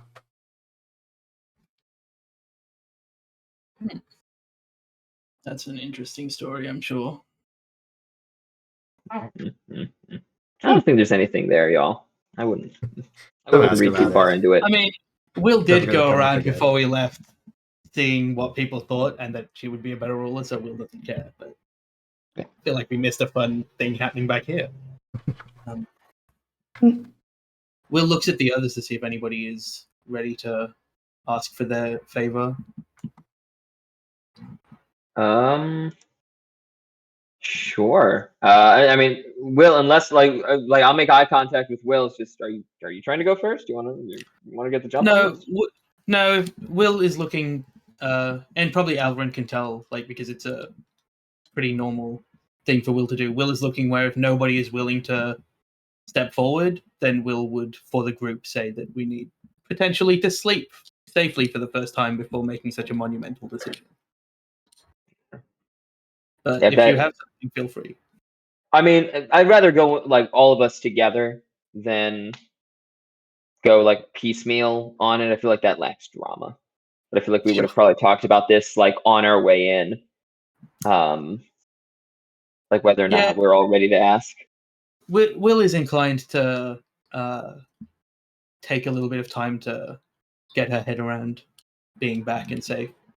So, in that case, Will probably says, I think probably it would behoove all of us to sleep on such a monumental decision.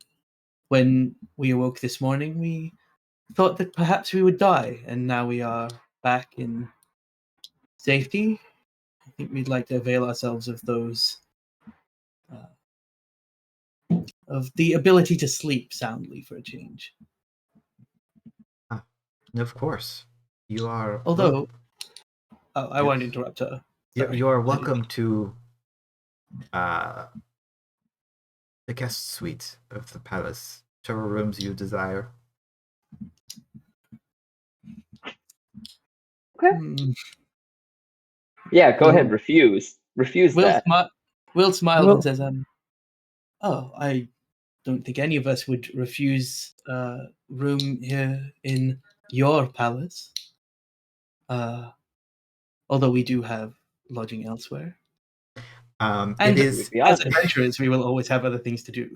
It is in that moment that you hear a somewhat of a kerfuffle, a scuffle, a clattering of plates, as it were, and you all see flopping out barefooted with the nary but a robe on, as in like a silk bathrobe, an Elcar man who you've never seen before. Again, he's like half dressed at this point, with a distinct shrill in his voice saying, What is this? What is going on here?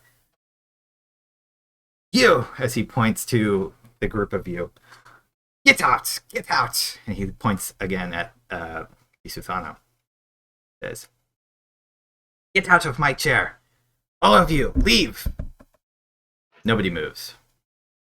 Not a single soul. Okay. Well, that seems like enough of a social cue to not move as well. Yeah, the only move Alveron is going to make is his hand does go to the pommel of his sword, but not like in a big grand gesture, just moves over. Yeah. And I am like, my eyes are just going between barefoot bathrobe and what I assume is like the captain of her guard. Yeah. Which is going back and forth between those two. Medea unholsters their sword. Okay.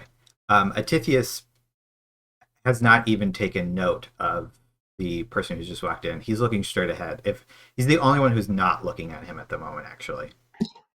He seems entirely unperturbed. Will, if we are in the center, did the guy appear between? Like we are between? He's kind of between you guys. Yeah. He's kind of between you and the Suthana. This feels like a Suthana problem, so we'll kind of encourage the group just through movement to make a path for if he wants to walk up to the clearly competent woman with a sword of her ancient people. But in doing that, we'll murmur down to Uber and say, I've lost the ability to really understand when things are a show, but I think this is also not one. Uba nods, but also looks like someone that's watching like an interesting movie or a tennis match. Like they're kind of like, ooh, drama that we're not directly involved in. Where to even look? Medea will sort of half propose them. Like, not fully, but sort of like look to her and like see if like she expects us to intervene or not. It doesn't feel like it. It does feel like the Suthana knew that this was going to happen and is maybe like this is part of her song and dance, so to speak. I think Medea just has an amused face and sort of makes way with like a stifled laugh. He goes to walk through you all. You kind of part enough for him to move. But that's not enough for him. He goes to like shove one of you out of the way. Medea. Yeah. That's a bad choice. Can you make me an opposed athletics check? Do I get my proficiency I gained? Yeah, I'm gonna say you can level here and now in this very moment. Okay. Jeez. Oh, that's Is nice. this Agreed. is this guy like an Elcar man? Yeah, Like this is an Alcar man. yeah. Long, Sulveran's just watching. young looking, very kind of like seemingly pampered. His skin's a little shiny, like it's just been like oil has just been applied to it. It looks like this guy just came out of a bathhouse of some kind. Sulveran is like stage whispering to the others. Okay. I do not believe this About is right. appropriate court attire. I feel like Medea isn't even really trying. They're just sort of standing still and not letting themselves be moved. He kind of pushes hard, but it's like he's just pushed himself against a wall, and he kind of like staggers backwards before like continuing on. Alveron definitely just. That's funny. He steps. He takes the first step, at which point he like pauses and like looks over at Atithius before like putting his second foot level. He looks at Thezreal. And he goes to say something before she says, "Brother, you are making yet another embarrassment of yourself. I suggest that you return to whatever bathhouse that you've just come from and leave my honored guests alone." Glances around, looks then at the sword, and though his back is turned to you, you all can sense the defeat in his posture. His shoulders immediately sag, like he's just exhaled out everything that he had to say, and he like rights himself for a second, looks back at you, and marches himself out. Will internally revises how safe it might be to sleep in Tal'Anfagon for a bit.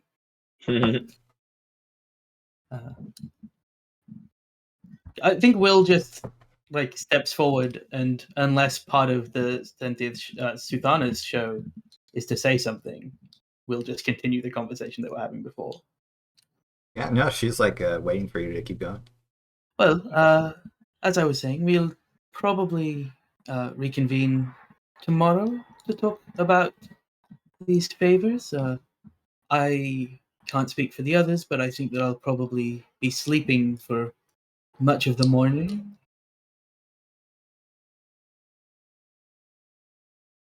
Well, you are very welcome in my home. We will be having a feast, I think, tonight, and you, of course, are all invited once you've rested a bit. We won't start till after dark, so you should have plenty of time to sleep before attending. I would ask that you all make the briefest of appearances, if you would be so kind. Will is a little bit taken by the courtly drama and like looks at the other four in a very pronounced way and says, if there's to be feasting, I think perhaps maybe we'll need 2 days before we can talk. And looks pointedly at Uber. Uber gives you a thumbs up. I would love to attend a feast. Very well. 2 days, I will expect your favors, whatever answers you have for me. Until then, they speak up at this point, talking to the room. You are my honored guests, and you may go where you please and do what you will. And they like hold the sword up, sheath it, start to belt it onto themselves. Yeah. You get the distinct feeling, without them having said anything, that you have been dismissed at this point. Okay. Yeah, Will turns on her heel to start leaving. If this would be a good time to take a bio break. This is a great time to take a break. What do we want? 10 minutes? 15? 15, if that's okay? 15, because I need to go buy some kind of energy drink. Right. All right. 5 minutes after the top of the hour. Over. Right. Yep. Mm-hmm. That is Yeah, perfect. see you guys then. All right, see you guys.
Not really. Does We can require a start. talent Okay. gun. What's that do? Welcome back. I'll take it. I'll use it as a scimitar, though. We're talking about Welcome magic back items. to inventory management D&D. I think that Ubo still has a slot if it would be more helpful, since Ubo tends to use weapons more than spells. That could definitely It's work. definitely better than your dagger. Is there a way to send the text into the chat? Yeah, you either right click the card or something. Oh, I see what you're saying. I'm trying to see if I can like put the item description into the chat. To that. I don't think that worked how I wanted it to. I wish I'd made cuts in this thing that I'm trying to throw back and forth to myself. We have been shown Alveron. Not what I meant to do. Alveron wasn't a bad kid by most measures. Wait, where did that just come up? Wanted by How his did- parents. I tried to Wanted show by his everybody younger the scimitar, but it did not work how I wanted it to. Oh, hey everyone, I'm little just bit gonna about copy and Alveron paste it. for you real quick. Is it also fine, Andrew? Because I know this is. Can I sort of want to flavor this as like asking and paying for the equipment for like proper night gear, as it were. Sure, we're back. We're live, guys. Okay. I've said this several times now, but Yeah. so we Okay. know. Hi everybody. I actually do have a question. Nice. And it's, is Jurassic Park 3 Oh a my better God. movie if you replace all the dinosaurs with penguins? I cannot remember the plot of Jurassic Park 3. I've Oh seen yeah, that you movie don't believe Jurassic Park 3 maybe exists. once, and I I remember. do not remember at all what happens in that film. 2, they It's go back great. to the island, but 3, they bring the things back, right? No, that happens in 2 as well. Oh. I I don't would know why like we're to talking say that reality replaced all the dinosaurs with penguins. So Thank you. That's very vital for us to know.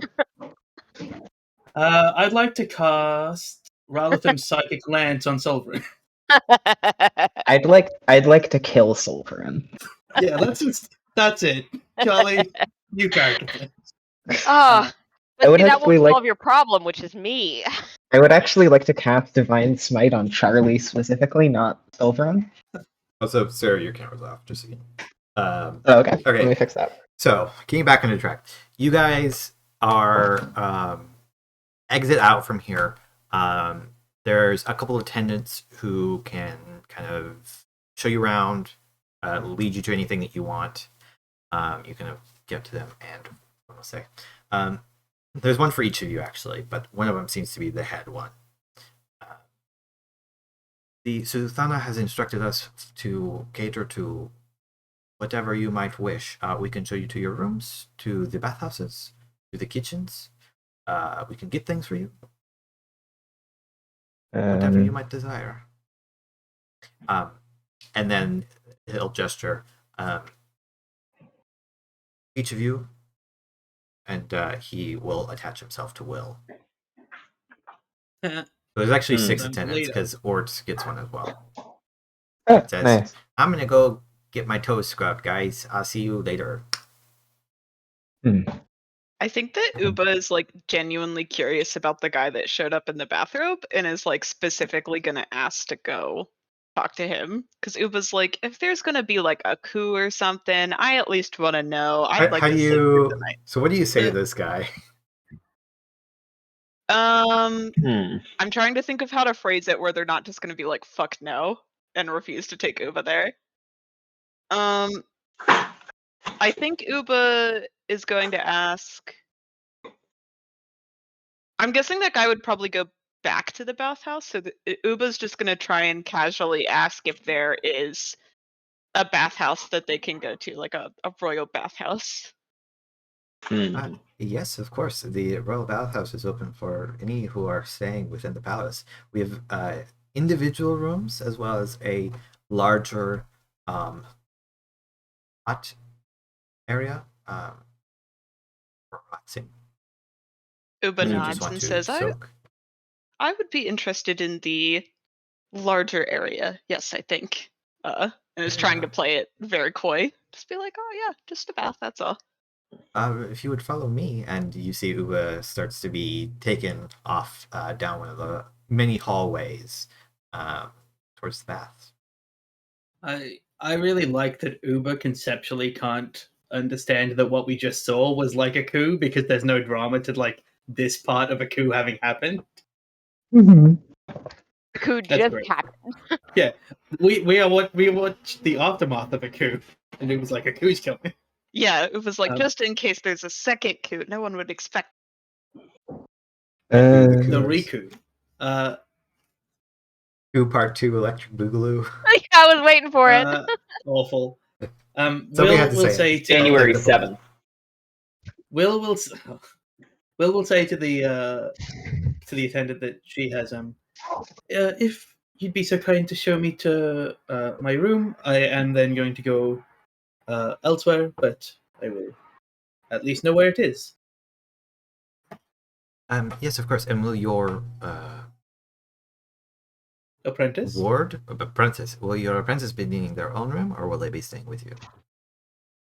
Oh, they were a vital part of the effort in Tal'Losinan, so they can have their own room, provided it's adjacent to my room. Kella looks at you like, really? My own room? Will smiles down and says, Keller, you should act like you are not surprised by these things. Oh, But yes, you can have your own right. room while we're staying here. Okay, I would like my own attendant to be shown to my room, please. Oh my god. And Yes, then of course. Will like grabs from her bag of holding like 10 platinum and presses them into Keller's hand and says, "In case you need any purchases." Okay. Thanks, Phil. Trying to act very casual, failing a little bit. That's like Much $1,000. better. That's like $1,000. It's like handing a kid like 10 grand. There you go. Here's some spending money. How much could a Well, look. banana cost, Michael? $15? To be fair, Keller earned that money, and I'm going to send the rest of the money Will thinks she earned to her parents. So You're gonna go back to her room and it's gonna be an obscene amount of candy. Yes. I don't think that a child that grew up as poor as Keller did, their first thought is let's buy candy. But maybe I'm wrong. I don't know. I was a broke kid, and every single time I got some money, candy was Yeah, pretty high up same. on the Yeah, list until I yeah. got to Same, a that certain was what it age. was for me. Yeah. I was also a broke kid, and I never thought to buy candy. That was basically. Okay, well, the American obsession with sugar might be a detrimental factor here on this one, That's a Jack. fair one. It was either candy or some sort of snack. Always food.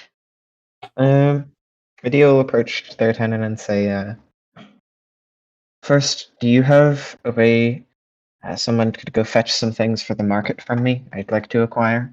And secondly, is there a room high up on a tower somewhere in the grounds? I would be more than happy to search the bazaar or go to. We have our own stores if it's just something common, clothing or food or something of that nature.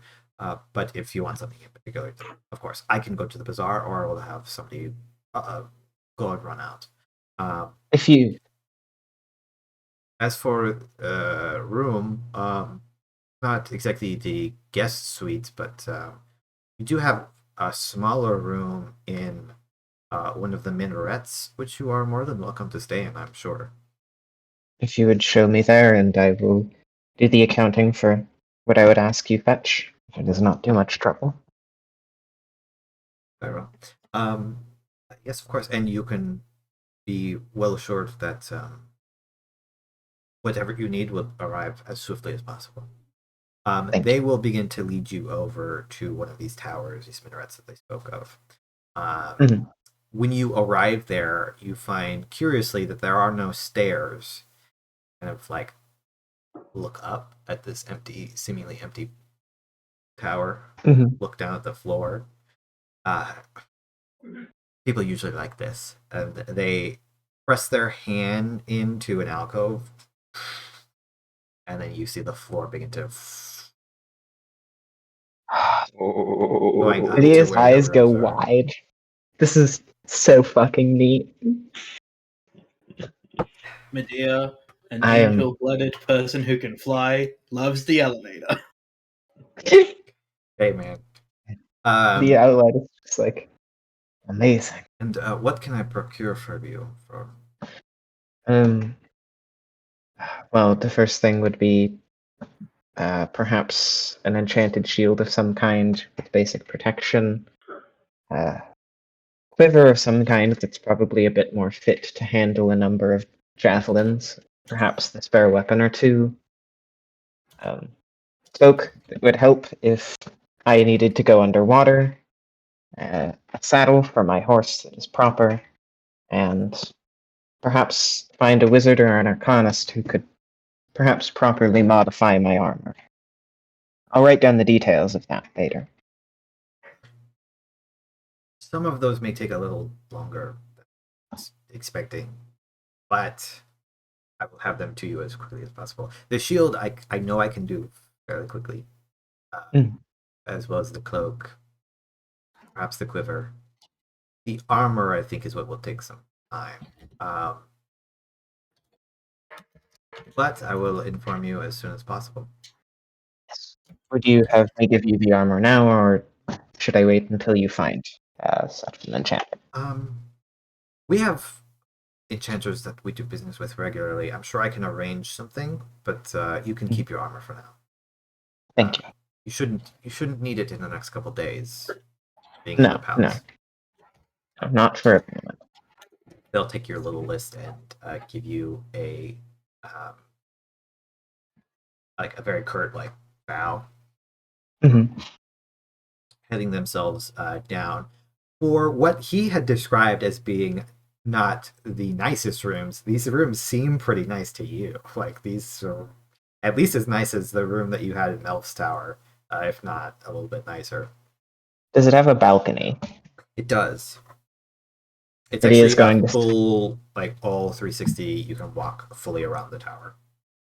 But he is just gonna lay on that the entire day and fall asleep there. Oh my god, I hope when Will is flying to the palace, Will sees you and just lands on your balcony. But he is has gotten a pile of blankets on the balcony and is sort of curled up like a bird. You'll wake up at some point, in that bleary warmth, to a pitcher of lemonade just placed nearby with a cup, anticipating your every need. Moving onwards. So I know where Uba is going. Will, you're going to your rooms, right? No, I'm going to. I want to know where they are, so I don't have to get an attendant every time.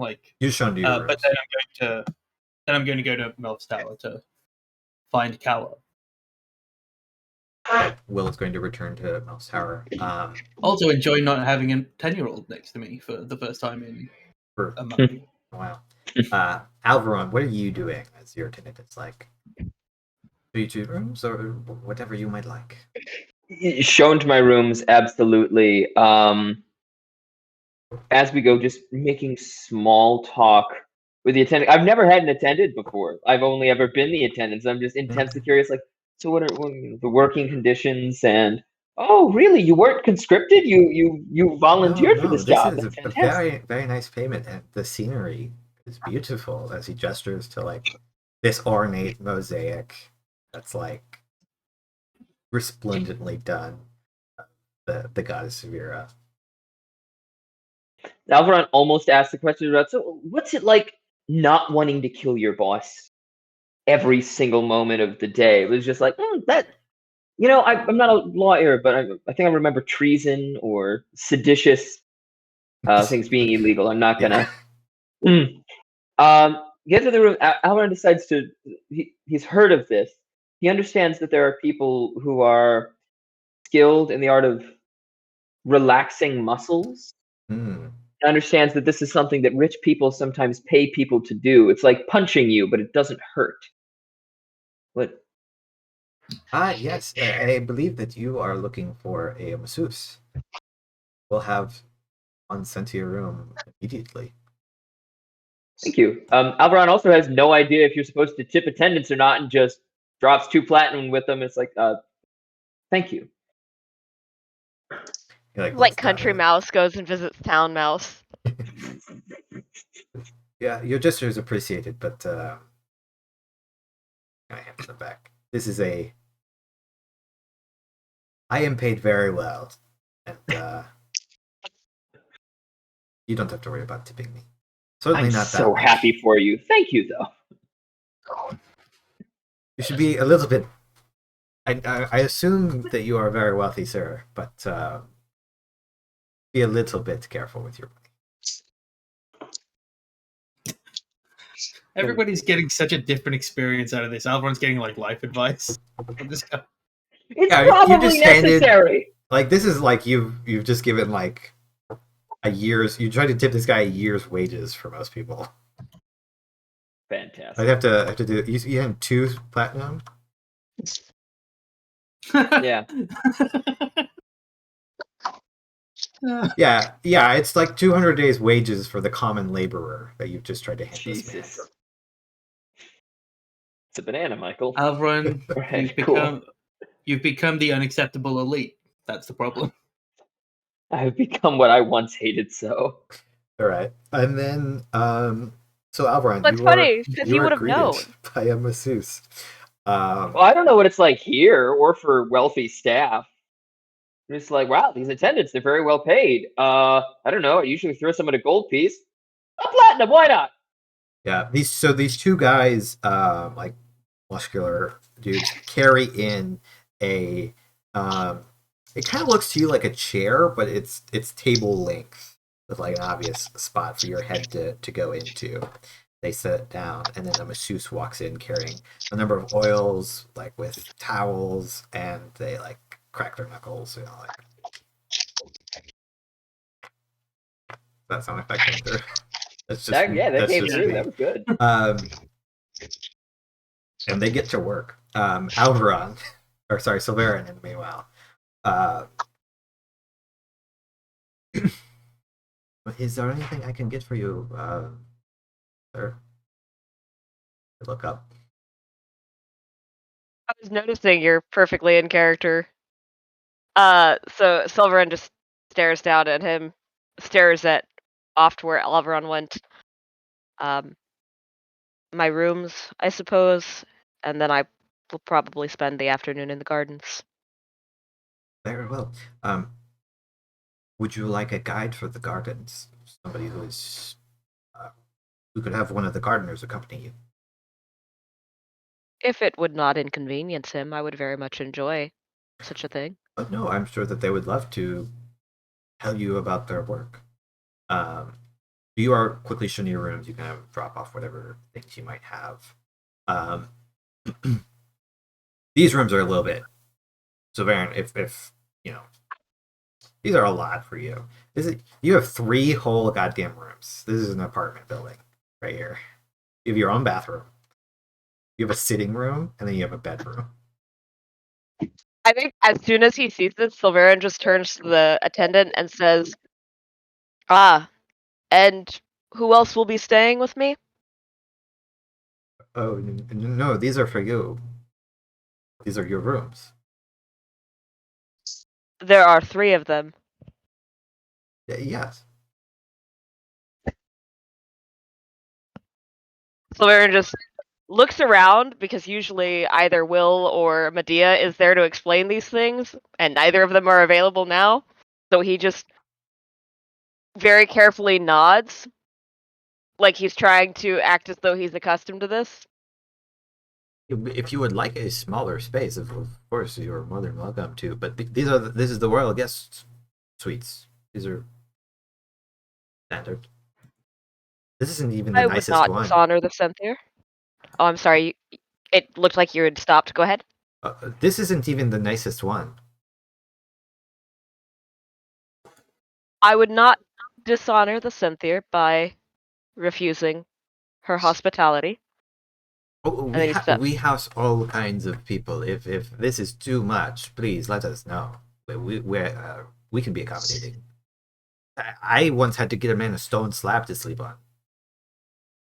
He refused to sleep anywhere else. Fine with me. I do not need a stone slab, but something smaller would be appropriate. Okay. I will find. We have a nice one room. I think that we could fit you in. It'll be a little farther from your companions, but. Sulveran thinks about all of the trouble that his companions might get into. Looks at this extremely luxuriant room and shakes his head. These will do. Very well. He leaves and he will go get the gardener, who is very excited that somebody wants a tour of the gardens. Like, oh, you want to go to the gardens? Yeah, let's go. There's my bushes, man. This is me every time I don't have to do actual work. I'm like, yeah, I'll show you. The head gardener is like, it's an Elcar man, but he's old. Like for an Elcar, he's not quite Melf's age. but he's getting up there. They're probably in the same generation, quote unquote. And he's more than happy to tell you all about the various plants, how they maintain them and stuff like that. Meanwhile, Will, you arrive back at Melf's to find Kala is seemingly has arrived only recently, and is shouting, "Well, Uba, where the devil have all of you gone?" We'll wait silently until Kala notices that she's standing there. Well, there you are. Melf just told me you got back in town. Yes, we... And apparently there's a new ruler of the city? Apparently, I didn't realize that our return would be quite so auspicious for the new Suthana, but, I mean, we live but to serve, I suppose. I was getting ready to go down to the palace to try to find you. They look at you for a moment. How was it? Everyone lived, and nothing majorly went wrong. Oh, I did work out how to do the wizard stuff, and Will animates her spellbook out of her sleeve and says, "But there'll be time for you to hear Uber's stories about this all later, I'm sure." Only this group would go to a lost city, presumably fight a bunch of demons, come back and about the magic they learn. Well, I think that's a me thing. I did kill the demon, to be fair, that was ruling over the city.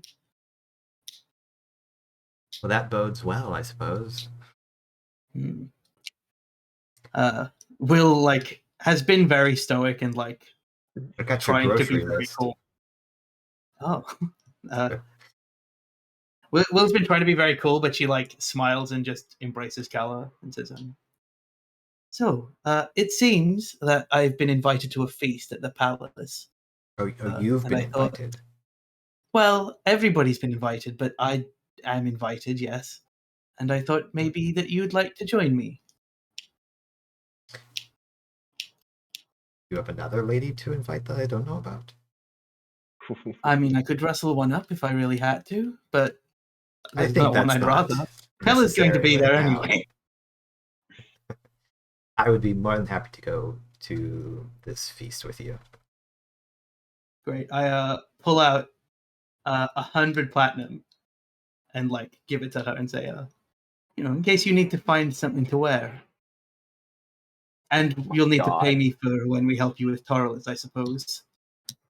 True. I'm sure I can rustle up some clothes. Also, my rate's going up. Not as cheap as it was when we were in a tavern in Garad. I'm sure that I will work something out. Why don't we sit for a bit and just be for a moment, and then we can go out.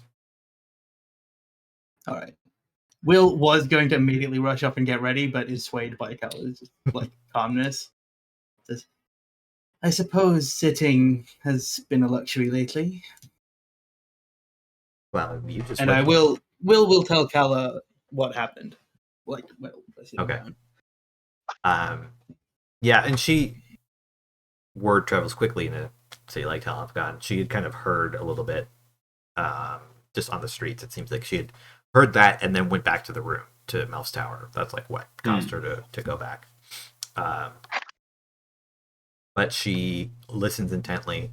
Do you tell her about the whole trip too, or just the recent thing? Yeah, because Will kind of thought, well, I'll ask Kala to join me for the feast, and then I'll go get clothes. Okay. But as Will settles down into actually spending time with Kala, she's like, well, we can just get clothes together. So she'll tell the whole story during the afternoon. She listens to it all calmly. I think the one thing that like gets her a little bit is she asks, "Are you sure that Alveron is okay? Very powerful magic. You didn't really have time to think about it." Will shrugs a bit and says, I think that Alveron... I think the magic is not affecting Alveron, but the event certainly is. But Alveron has found himself in the midst of quite the eager support group. You That's could good. be with worse people. I'm sure many of us have been with worse people. I certainly have. Will puts on a face of somebody that relates but doesn't relate to that. Because Will's always got like good people around. Hold on, I'm gonna have her make an insight check. Alright, I'll make a deception check then. I'm sorry. Will is fighting against the mortifying ordeal of being known. I am shocked. I need a level Kala, I forgot. Being known as like, fairly wholesome and of a pleasant background. Oh, so close. Okay. They just have that moment of like knowing they each know that the other knows them well enough that there's something amiss, but like you don't need to really go into it. Not quite sure. Right. Eventually, you guys kind of finish the story and finish talking and go to get clothes. Heading out to the bazaar, shopping around, kind of looking at things, trying on, like feeling the different fabrics together. Just have like a nice afternoon where you're just shopping, like looking at clothes. How much is the maximum that I would have to spend for like a nice outfit? If you just want like I will tell you that I want a like seafoam green Ramnian cut dress.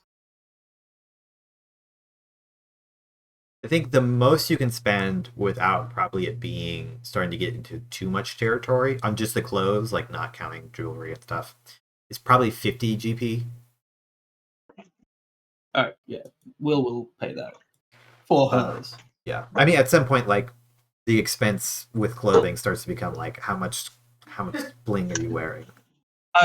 I was gonna describe Will at the feast, and then I'm like, well, it's easier if I just tell you the exact like. Yeah, no, that's fine. I just because you could spend $1,000 gold on this if you want to buy like every some rings and some, Every time I go and buy clothes, I always want to be vague about it. And Yeah. always like, well, you could spend infinite amounts. Yeah, so like 50 gold, like a very very fine set of clothing. I have done that. Okay. Are you buying that just for you or for Kella? Yeah, no, Kella can buy her own clothes firstly, Okay. and is not there. Yeah. And Kella, I just gave Just a bunch 1,000 gold. Okay, yeah. Kella will buy their own clothes. They will try to match you, but like opposites complement. They will try to complement your clothing. I'd have to think what that would be for seafoam green, and nothing comes to mind off the top of my head. But Pale orange. would know. Yeah, sure. Let's go with that. Pale orange. Or yellow. I think they would go for pale orange. I mean, Will doesn't know, so Will's not going to be useful. They will get a dress. I don't know if you want to get more of a. No, I said a dress, a Ramnian Ramnian cut dress. Ramnian cut dress. Okay. They also are going to wear a dress. You guys do that. Uba, you head to the bath and find them fairly empty, apart from a couple people crowded around one pissed off looking Elcar man. They're kind of off to one side. There's like a guard over there. It's like very clear, like, don't come over here unless you want to get fucked with.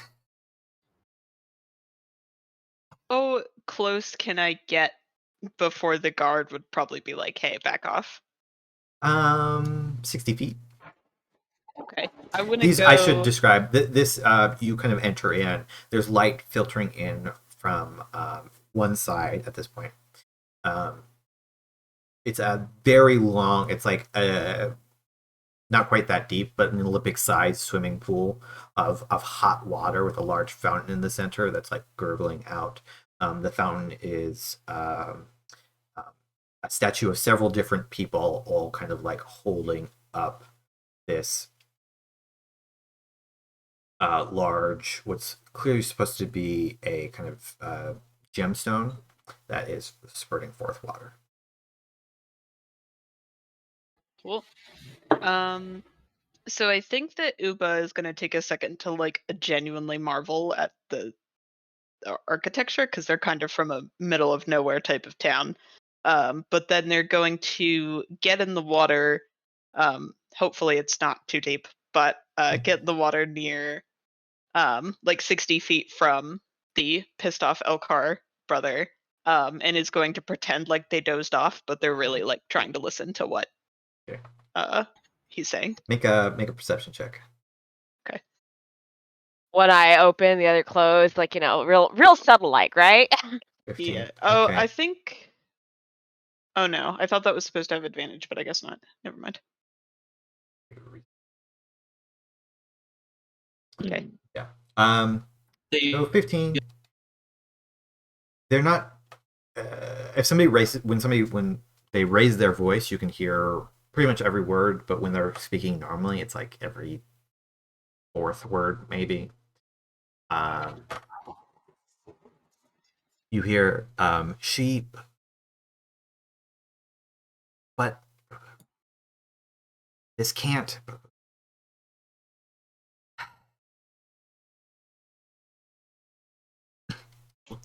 Fine. Do it.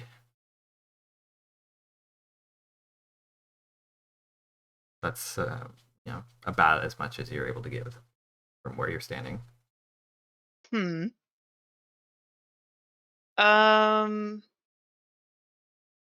I think Uba may actually try and approach this man, but more of like I am a guest in what I believe is your castle and would like to pay my respects, not in like I'm trying to be nosy type of way.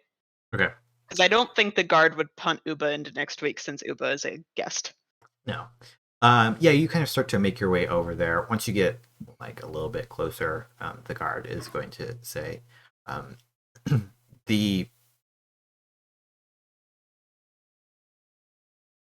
His Majesty is would like some alone time. Uba pauses for a second and it tries to turn up the charm, even though their charisma is a 12, and says, my Regret apologies. not wearing that belt. Huh? To regret not taking the belt. Yeah, a little bit. But Uba says, I apologize for my intrusion. As a guest of this castle, I felt that it was important for me to pay my respects. Is that possible? Make a persuasion check. Oh, God. I believe in you. Not as bad as I expected. Perhaps a later. Uba nods. I've been informed only to let over those who are already there. Uba is annoyed, but says, very well, very well. I will try and return later. But can Uba do a, I guess it would be a perception check on when he said, just do it? Like, did it seem malicious? Make an insight check. That's definitely insight. Insight? Okay. For sure. That You was don't gonna be a know. 16. It sounded like angry, but kind of everything he's saying sounds a little bit angry. So without like more context, it could have been like it didn't sound pleasant.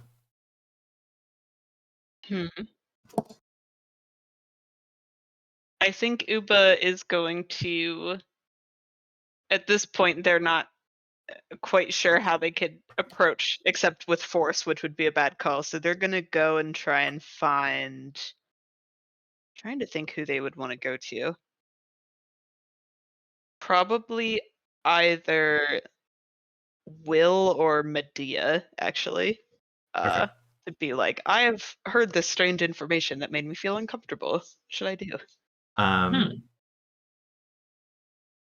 I will just, for the sake of it, you kind of say, tell your tenant you want to find one of them. They'll say, sure, I can. I will go and quickly ask ahead while we make our way over there. As you kind of dry yourself off, change back into clothes. So your tenant comes back. I've been informed that Will has left the palace premises to go back, I believe, to where you have been previously staying. Medea, however, is nearby in one of the towers. I can take you to them right now. Uba nods and says, "Yes, I think that would be good. Thank you." Okay. You are led, similar to Medea, up over to where the tower is. You see the attendant place their hands in this alcove. The floor begin to rise up. And you find Medea laying on the balcony with a pitcher of lemonade off to the side. Medea isn't even drinking it out of the glass. They have the pitcher next to them like it's the cup. Just drinking. Yeah, so I think Uba will kind of like wave the attendant away and then sit down with Medea and say, so how has your royal treatment been for you so far? Oh, it's been delightful, actually. I finally had time to spend some of the money I got a while ago on this. It's been nice resting somewhere higher up. How about you? Uba nods and says, yes, I've been enjoying it as well, and I'm excited to visit the marketplace and actually have money to purchase things. But I heard an interesting tidbit when I was relaxing in the bathhouse, and Uba will like kind of recant what all happened and then say, I'm not very familiar with Elcar, but I had the impression that this particular Elcar was quite angry as he said this. What do you make of this? I'm going to make a raw wisdom check to see what Medea thinks of this. Okay. Would you like to Think me you're to way guide you at smarter all? than Uba? It's one of the. Can you give me the not like the gist, but like sort of like what Medea's grasp would be on it if somebody who's like probably a little bit more culturally ingrained in like a royal society. I think Medea would probably think about it for a minute, because you have a couple options. You could investigate it on your own, ignore it, or tell the Suthana. And as you're thinking about it, you're kind of thinking, the Suthana has outplayed this guy so clearly. Like, you're kind of like, do you even need to worry about this? Like, even if he is playing something, that's kind of what you get from a 16. Like, say you're like, if he is playing something, it's like, would he consider maybe it would be good to tell, like, even minorly, just to like really assure the Suthana we're on like her side? Yeah, it probably wouldn't hurt. Like, there's no downside to telling her other than like it completely not de-ingratiates, but blocks you off from ingratiating yourself with the former Suthan, who I don't think I'd mentioned his name yet, but his name is Imrindian. I will type that. It depends. I am quite a bit more fond of this new Suthana than I am him. We are already in her aid and her stead, and I think if we were to investigate this on our own, it would probably be quite fruitless. Now, if you wanted to tell her, that would be your own thing, but I don't think you need to worry if you decide to leave it alone. Also, you're muted, Marissa. Sorry about that. You're good. I'm gonna say that Uba nods and is kind of thinking about it, and they don't actually say this out loud, but like in their head, they're like, "Yeah, the Suthana already really appreciates the work we done. Imagine if we, helped her avoid the trouble of her brother." And Uba's like, thinking about like maybe there could be more gold to be earned from this. So Uba decides that they will tell the Suthana just what they've heard, because Uba wants to investigate, but is like, if they're acting now, it would probably make sense to tell the Suthana now, just in case. They'll say, I think that's a wise choice. I hope it goes well for you. And they and they sort of like raise the pitcher of lemonade into a glass and pour it and hand it to Uba. Yeah, I think Uba will take the lemonade with them and is probably surprised by how good it is. I don't think Uba would be the type that would normally drink lemonade, but For a squeeze. Yeah. Just the rabbit. Sure. yeah. So Uba's next plan is to try and tell the Suthana. Well, apparently Whenever it's they just to get javelin of lightning by Medea.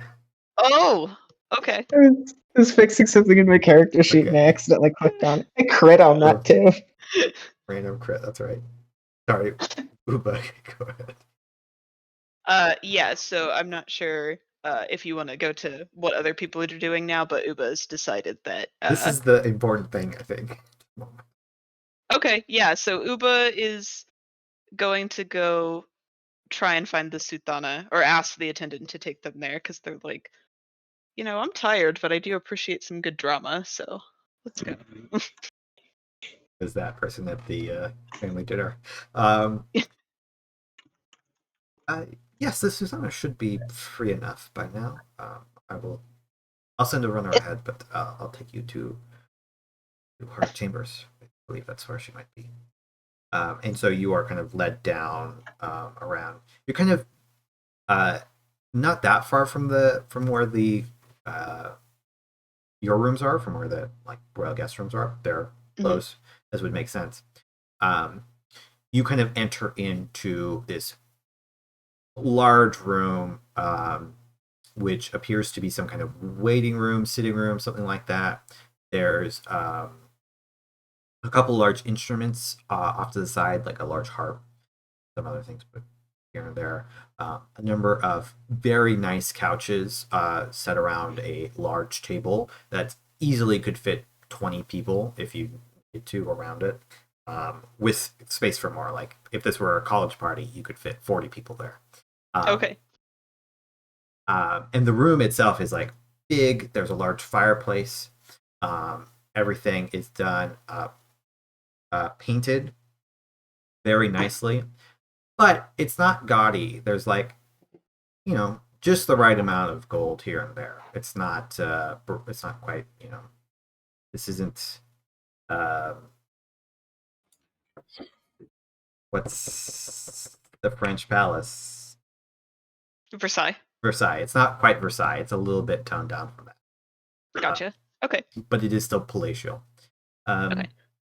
The Suthana now kind of trails out of another room. You can see there's probably 4 rooms attached to this one. One of my new champions. Was there something that was not satisfactory to you? Can I help you with anything? I think before Uba responds, I think they got a little confused with their greeting last time they saw Okar royalty. So I think Uba's going to curtsy at her and then say, no, everything has been wonderful. But I was wondering if I could perhaps talk to you in private. And I think if Uba's attendant is still there, they're gonna like wave them away. Yes, of course, and they'll wave away the kind of couple people who were trailing behind till you are alone in this room. You'd see the Suthana has changed. Before they were wearing, they had a dress on, but it almost had a military cut to it, like there was a bit angular and stuff like that. This is more flowy, kind of like similar to the clothes that you all were wearing, but still very nice. You see that they've painted their hand Okay. like henna with a deep red dye. Okay. And they are still wearing the sword at their hip. Okay. So I think Uba will say, I was wondering, the man who appeared at our ceremony, quite unceremoniously dressed, was he was your brother, yes? Yes, that was Imrindian, formerly the Suthan, now the Senthir. Uba nods, and then says, when I traveled to the bathhouses to relax after the ceremony, I heard him talking with a group of others. They were closely guarded, so I couldn't hear much of what they said, and Uba kind of recounts the little bits that they heard, and then says, I don't know much about Elkar or their politics, but something about this seemed not quite right, so I thought it might be best to warn you. Even if it's nothing, I thought it might be better safe than sorry. Natural And I born think investigator. I think Uba is also like kind of incredibly awkward right now because they realize even though they're well dressed, they're like they've never really experienced royalty or anything like this, so they kind of feel a little out of place. Yeah, it's even though they're like, enjoying it. especially in comparison to Susanna, who like lives this, like she is that. Yeah. Like it's hard not to feel like a little bit gangly when like every movement that she makes is so fluid and feels so natural. She smiles at you. You are most welcome here. I know that all of you are going to be useful to me, but somebody who takes initiative is always very much appreciated. I am aware that my brother might have some plans, plots, whatever little things he might scheme up in his head to get back at me, but I think we both know that not getting the throne back, it doesn't have the means. Especially now that you have given me this, and she kind of taps her hands on the hilt of the sword.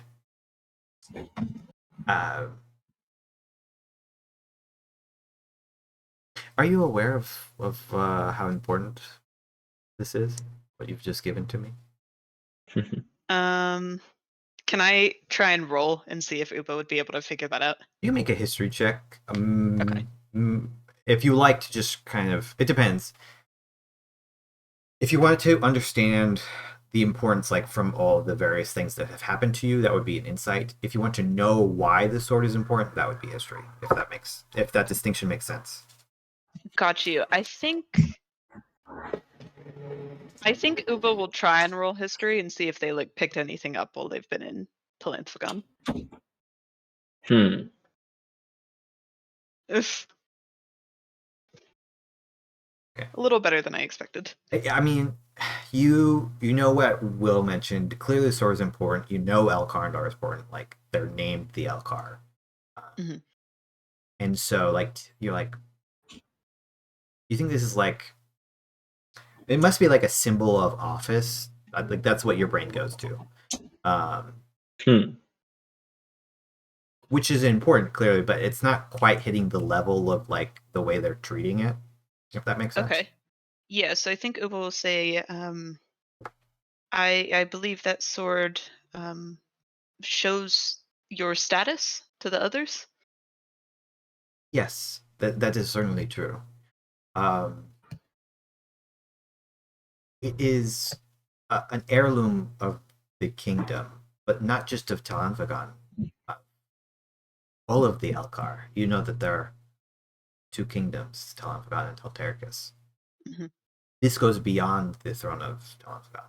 This is a symbol of office, the rule of all the Elkar.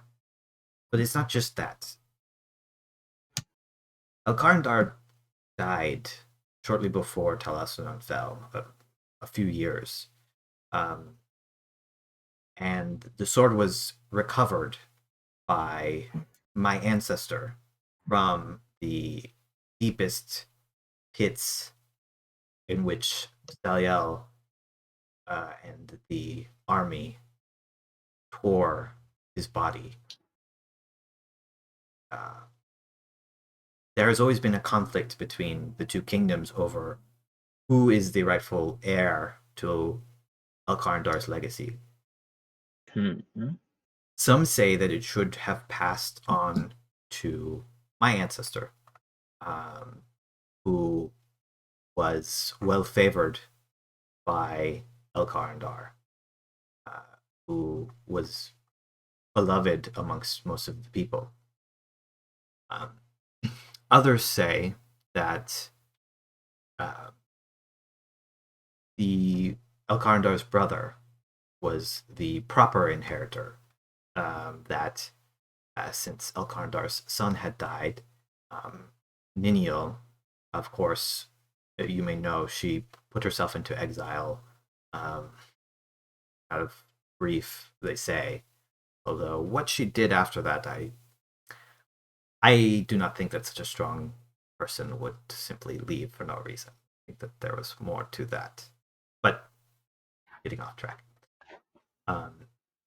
Not only that, shortly after the two kingdoms were more solidified, there was a prophecy made that Ingringol would be recovered shortly before a great disaster, and that only if the sword were restored to its rightful owners would the coming disasters be averted, or at least this was one of the things that would help that process. So this is a symbol both, I suppose you could say, of destruction and salvation. Things are happening, I think, in this world. Things that perhaps you are aware of, perhaps you do not know.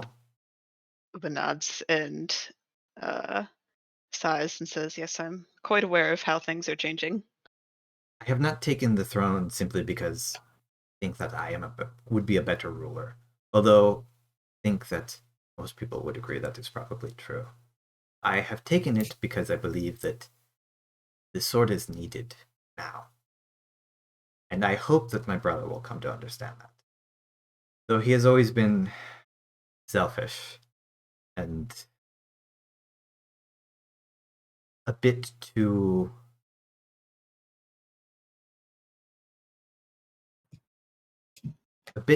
princely, we will say. I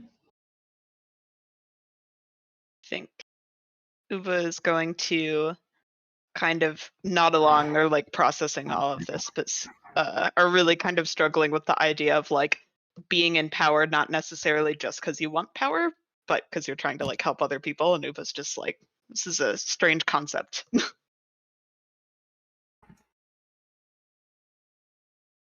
I am glad that we are chatting like this, though. I am very thankful that you would think to bring this to mind. Uba nods and says, I felt that it was only appropriate after the kindness that you showed us.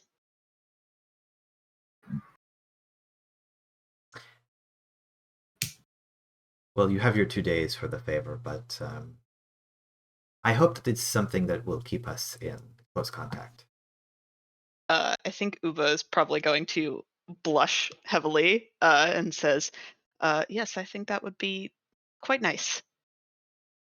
And she will kind of gently place her hand on top of yours and say, I must be leaving, but feel free to stay, peruse my rooms if you like. And of course, anything that is mine is yours. She'll kind of Uba. get up. Sorry, you can go.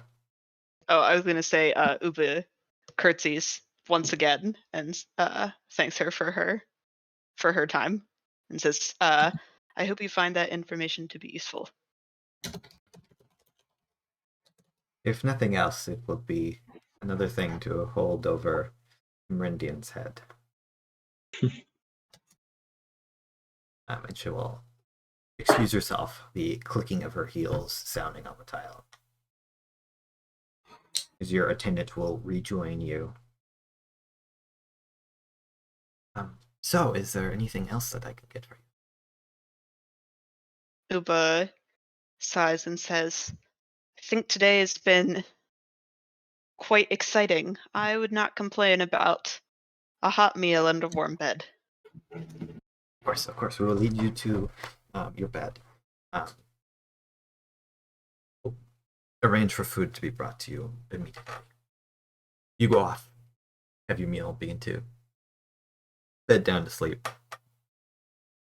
Is there anything anybody wants to do before the feast? Anything else anybody wants to do before the feast? I don't know if Will had something else they wanted to do.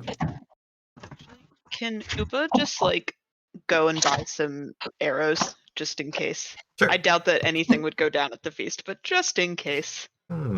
Get some arrows. You don't have to buy arrows. They will bring you arrows. Okay. Sweet. I will also, because I think Will is at all times prepared, as she's getting ready, she still has her spellbook on her arm underneath the dress, and I will cast Mage Armor. Okay. Just in case. Just in because, case. like, I'm going to assume most people aren't showing up to this thing, like, heavily armored and, like, with weapons, but we'll never need to do that anyway. So, may as well be at my most armored. Yeah. I mean, this is Fantasyland. Plate mail is considered formal wear for some people. But it's not common. Bone mail? Very loud bone mail? They might excuse it. Speaking... Yes, and I will pay for a carriage for Kala and I to get to the thing. Okay. I'm not fancy. Can I buy a dress ahead of this as well? Yes, you are more than welcome back. They will fetch a dress for you of whatever style and colors that you would like. Thank you. That is a good question. Oh, sorry, go ahead. No, go ahead. No, I was going to ask something similar. Is the coat and suit that Malfindian gifted me appropriate dinnerware for this, or would a servant have been like, "So, are you going to be wearing that? Is that with those shoes?" It's one of those things where you were seen in this outfit today at a different formal function. So you should be wearing different clothing at this other formal function. So I should have evening wear. Yes. Got it. Uba's also going to request evening wear. Yes. I'm guessing this comes up with one of the servants post massage, and I'm like much more relaxed, and the hot stone marks are kind of still on my skin on back when it's kind of brought to my attention, and so classy. Not classy like sailor wear, but in the style of regular sailor outfit, but from fine cut linen. If this can be commissioned and be ready by this evening. Yeah, your attendant was willing to pay. Of course, sir. Is there a particular regional style? Would you like a formal sailor wear for Tal'Anfagon, or from? He looks at you for a minute. Lamont? What's currently in fashion in the city? Well, for Say you, again? For a sailor in Tal'Anfagon, the current fashion would be a close-fitting jacket, brocaded. Sorry. Crashed in. The attendant literally just fell down some stairs. Yeah. I lost my train of thought. Close-fitting breeches made out of silk, high boots, leather, with stripes along the outer thighs. Make it so. They will go prepare this for you, Charlie. This is after we got to take a long rest during that bit, yeah? Yeah, we can have a long rest here. If everyone wants to heal, take spells, etc. Yeah. So in that case, not Will though. Will doesn't get one. You were too busy during your long rest. So yeah, in that case, too late now. Too late. You already did it. Sulveran, in the privacy of his room, after much deliberation, casts sending. Okay. Where are you sending Uh, to? And so I guess for him, his sending is it's not quite as dramatic as Will's eyes going blue like the seas. But because he watched Will cast sending multiple times, I think his eyes do change color, but since they're white, it's kind of hard to tell that there's anything going on. It's just like a fogginess. And he is casting sending, and it's simply Kalatka, had I known arts such as these, she would remain with us. Should you agree, healers will come train the children. Reply briefly.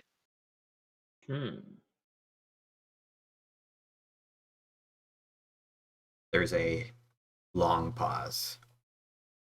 So long that you begin to wonder if the spell failed, if you messed something up somewhere, if something happened to Kalatka.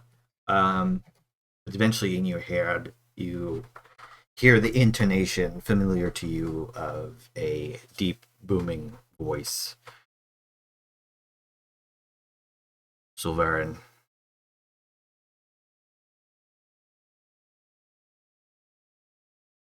The only healer we ever needed left.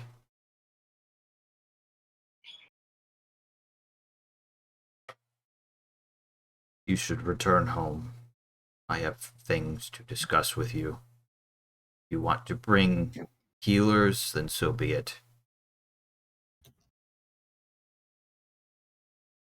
And the message ends.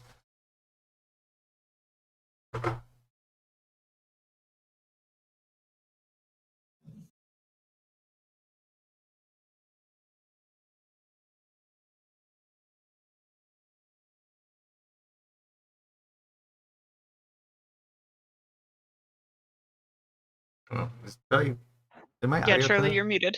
Sorry, there was Charlie's noise in the thinking, I background, so I fucked it up. Okay. Charlie was also thinking about I wasn't The sure if that was your brutality. lips the moving. brutality Like, of that moment. what am I saying?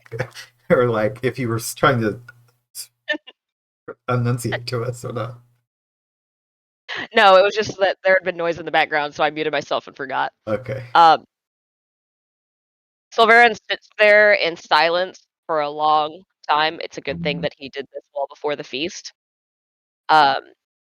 And then very decisively stands up, and he had switched back. He had taken off all the fancy clothing because there was no way he was idling in a foreign place in that.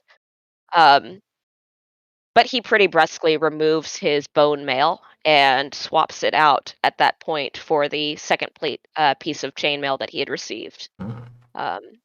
Very deliberately, finding one of those enormously large, ridiculous mirrors, and just watching himself dress before he straightens his mail and steps out of his room to check with his attendant. And he just stares at him and looks at the mail and looks back at the attendant and says, "Is this acceptable for a night in your court?"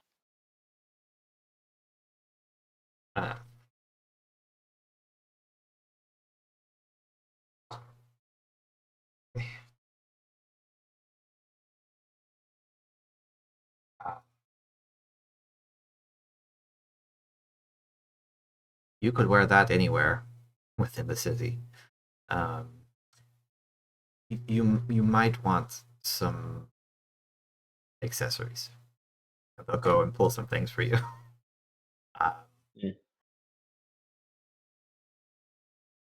The intelligent members of the court will be very excited to see you wearing such a piece. As they begin to accentuate, they're like, adding like some wristbands, like, they get you some different boots and whatnot, a fancier belt to go with the extraordinarily fancy chainmail. But you come out of it feeling, fairly presentable, actually, despite just really wearing armor and stuff you could travel in. Yeah, Sulveran just like stands there And as he's getting as they're dressing him and doing all of these accessories, for the first time he wasn't very dismissive before, but it was kind of this atmosphere of you funny outlanders and your funny dressing traditions. But now he's paying very careful attention and asking questions about, the wristbands, the colors, what this means, what it represents, and making sure that he's not representing something that he doesn't wish to, that he's not being dressed up in anybody's particular colors other than just showing that maybe he's all right with being shown as connected to the Suthan because they've worked for her, but he is aware of the political connotations, even if it's not his own. I think they will lean towards suggestive, like, the belt is reminiscent of Susanna's colors, that kind of thing. But they try to keep it, they're also curious about you, the intendant asks at one point, would you like one of the royal artists to paint your face at all? We do, I don't know much about your customs, but we do have some ritualized body painting in our culture, and I am to understand it is also true for you. We could do such things. I do. He kind of touches at like the faded marks on his eyes that probably, if you're looking in the right light, would look like a bird's features, but have just not been repaired in some time. And he goes, "This would be good. Thank you." Very well. You come out of this looking, like I said, surprisingly formal and well dressed for, the main piece of clothing being a big fucking suit chainmail. But it's mithril. It shines gleaming on its own. It helps everything. They've probably given you, assuming that you choose to go with it, also a headband. Pretty simple, like brown leather, but with small bits of mithril, just not quite beads. What's what I'm thinking of? Pointed stones. You know what I mean? It's got a punk rock aesthetic to it. That kind of thing. So Sulveran now has their face on. You all will you arrive at the palace with the carriage? You're kind of let in. By the time you kind of figure out when everything's happening, it's late in the evening, a little bit late to be eating dinner, but it's fancy. So you arrive, the sun has mostly gone down by this point in time. You're kind of let in, and there's, despite being seemingly on short notice, there are a lot of people here. A lot of people have been invited. You see what obviously are, Elkhart nobility, maybe artists, arcanists, bards, people playing music, knights, people dressed in holy raiments of various different clerical orders. Just as you're kind of walking in through the gardens, there's people mulling about. And this is true for the others as well. The palace starts to slowly fill up as the afternoon starts to drag into the evening. You can kind of tell that there's a sort of gathering where the party isn't started yet. The party doesn't start till the Suthana comes down. But people have started to gather in the audience chamber kind of in anticipation for that moment, for the party to actually begin, and already chatting and stuff like that. So you all kind of arrive eventually into that audience chamber. Whether you seek each other out or not, I'll leave up to you. I mean, Will does, because also she's wondering what Keller has gotten up to, left to her own devices. But yeah, we'll after like taking in the atmosphere for a moment, we'll start looking for mainly Sulveran above the crowd, I suppose, or Uber loudly telling a story to some people. Okay. He's really fucking shiny. Sulveran is actually pretty, they're tall. So they're pretty spot that way. But they're also in shining chainmail, this shining mithril chainmail. And there's actually a couple people who have got up to Sulveran and are trying to make small talk with you, like, oh, you're the new Suthanna's champion. Where are you from? Where did you get this exquisite armor? Other kinds of inane question that Sulveran doesn't really want to answer, I'm sure. But Sulveran is very you also see painstakingly Will trying to see answer you. them. Yeah, Sulveran is very painstakingly trying to answer these questions. But the moment he sees Will, there's just this immediate, he kind of shifts to look at them. It is not quite a look of desperation, but he's also probably not hiding it particularly well from his audience.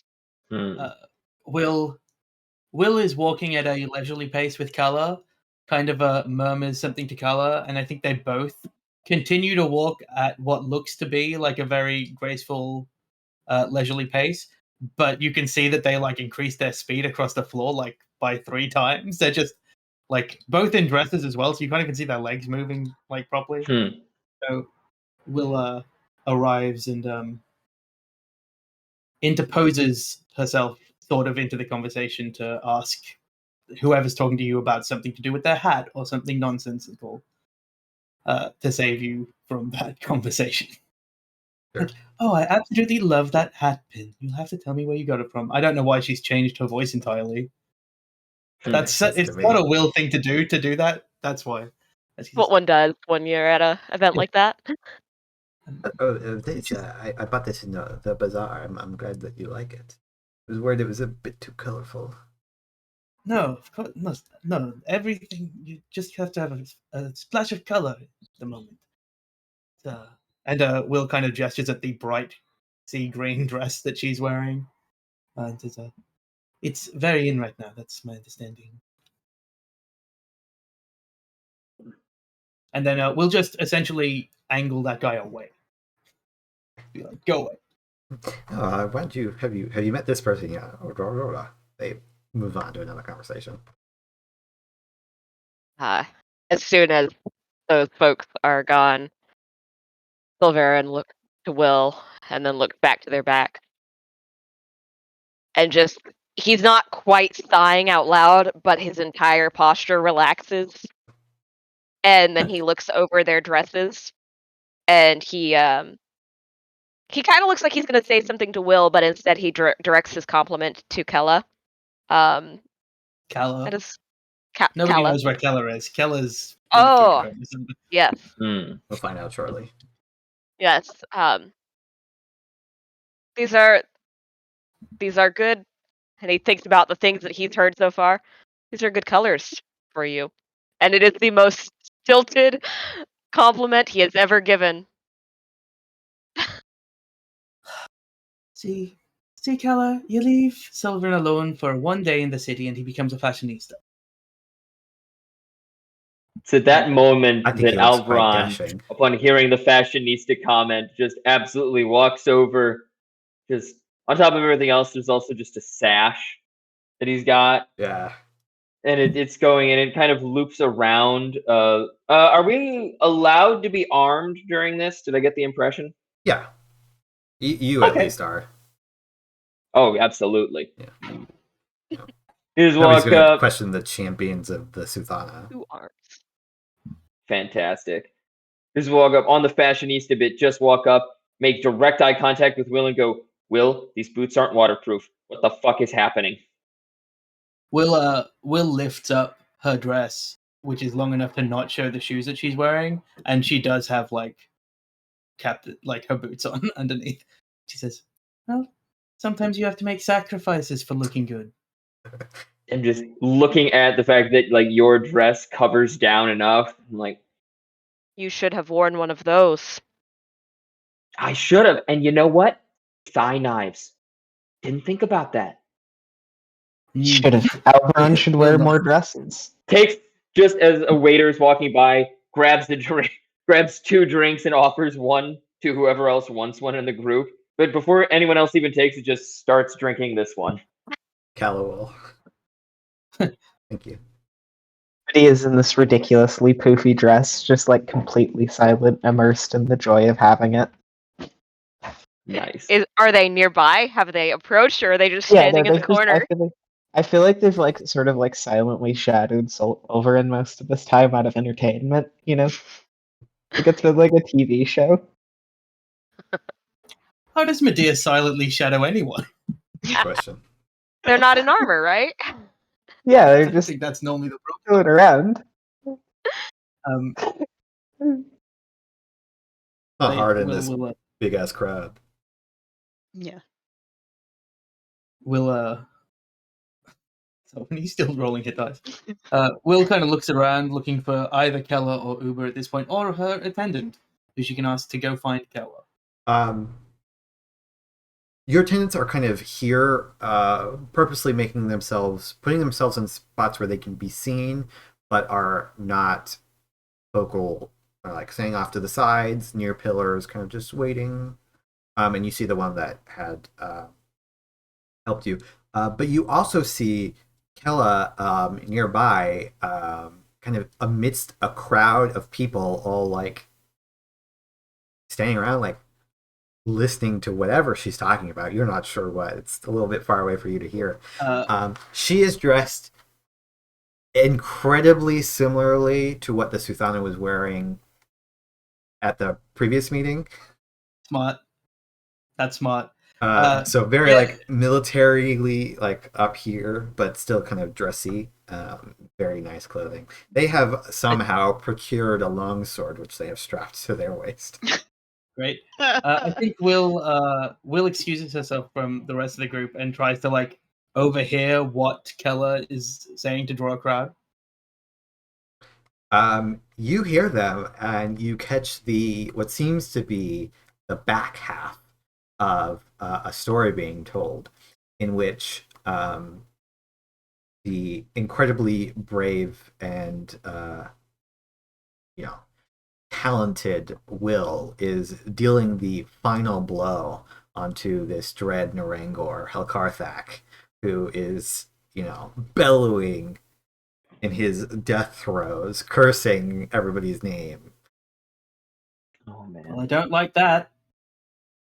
Will's just like, that is not how I wanted this to turn out. And is the story good?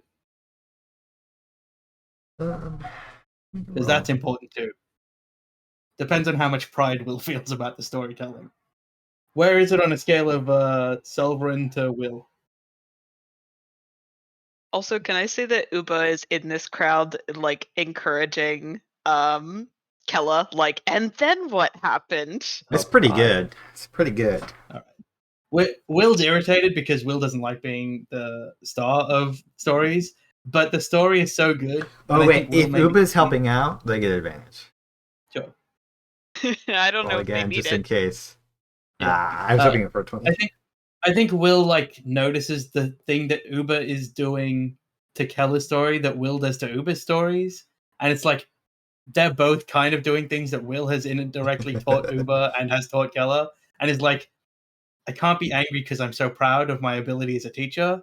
Like I am so good, and that's what this story's about. So Will kind of like steps through the crowd, very demurely, like using the fact that she's in a dress to move people, and like puts her hand on top of Kojin. I assume is Kojin on your shoulder, Uba? I'm gonna say that yeah, Kojin is probably on my shoulder. Does I think Kojin probably have too big. formal wear on? Kojin doesn't have formal wear, but I think they're probably wearing she's probably wearing some of Uba's necklaces, so she got some jewelry. kind of like has like a jangly vibe with all the necklaces. Ting.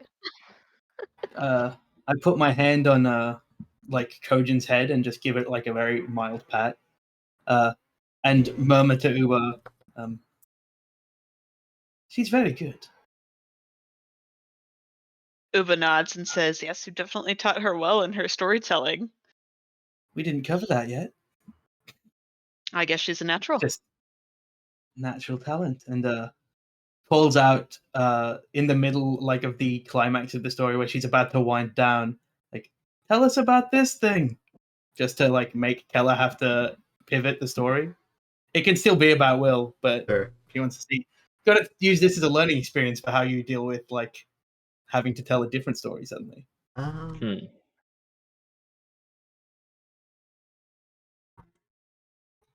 She definitely pivots over into this other tale. Will stay in the crowd until it begins to disperse from this tale and just be clapping at the end. Okay. Yeah, the crowd kind of seems to break once the story. Kella gives a dramatic sigh. But other stories I will have to tell about you later on. You'll excuse me, I'm feeling a little bit tired at the moment. Will, as the crowd parts, it smiles at Kella and says, "Pretty good." Thanks. Like my outfit? I do. It's you carry it off very well. I like the longsword. I feel it will become cumbersome by the end of the night.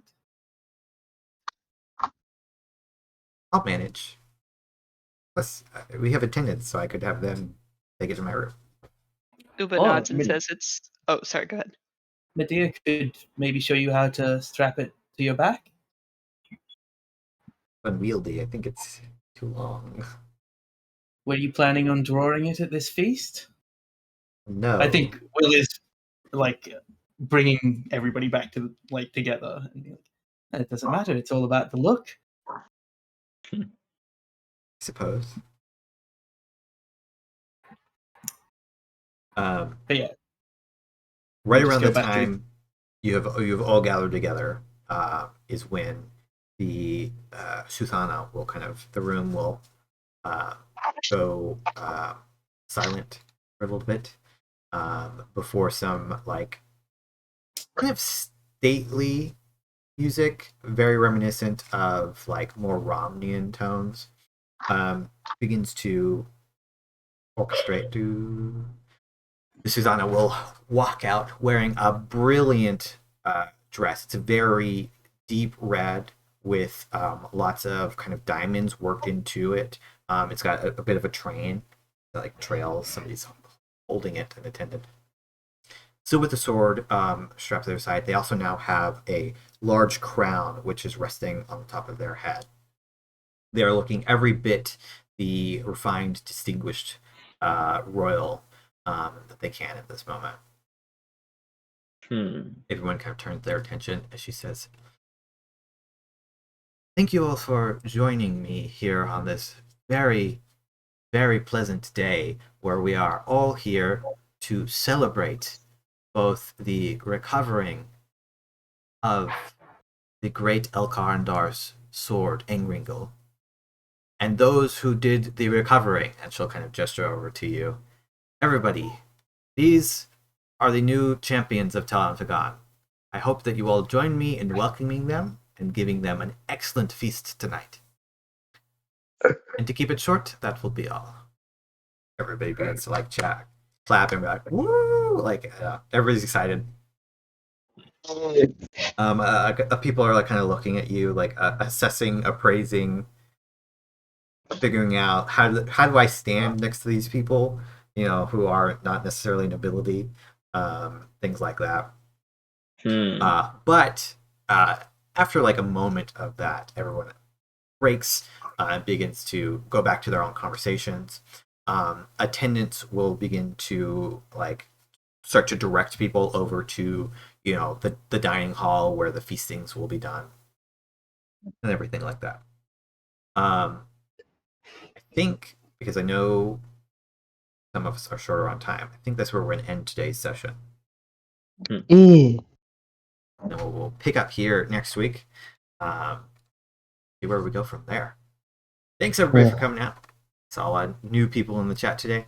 Thank you all for joining us. We're here every Tuesday, and we go live on YouTube a day or two, sometimes 3 after. It depends on technical 2 different difficulties. things need to get done. Yeah. What is time? Certainly within the week after that, we will always post on YouTube. And if you're not in the Discord, feel free to join the Discord. I'll actually link that in the chat real quick. But yeah, thanks everybody for coming out. We hope you have a good one, and we will see you all next time.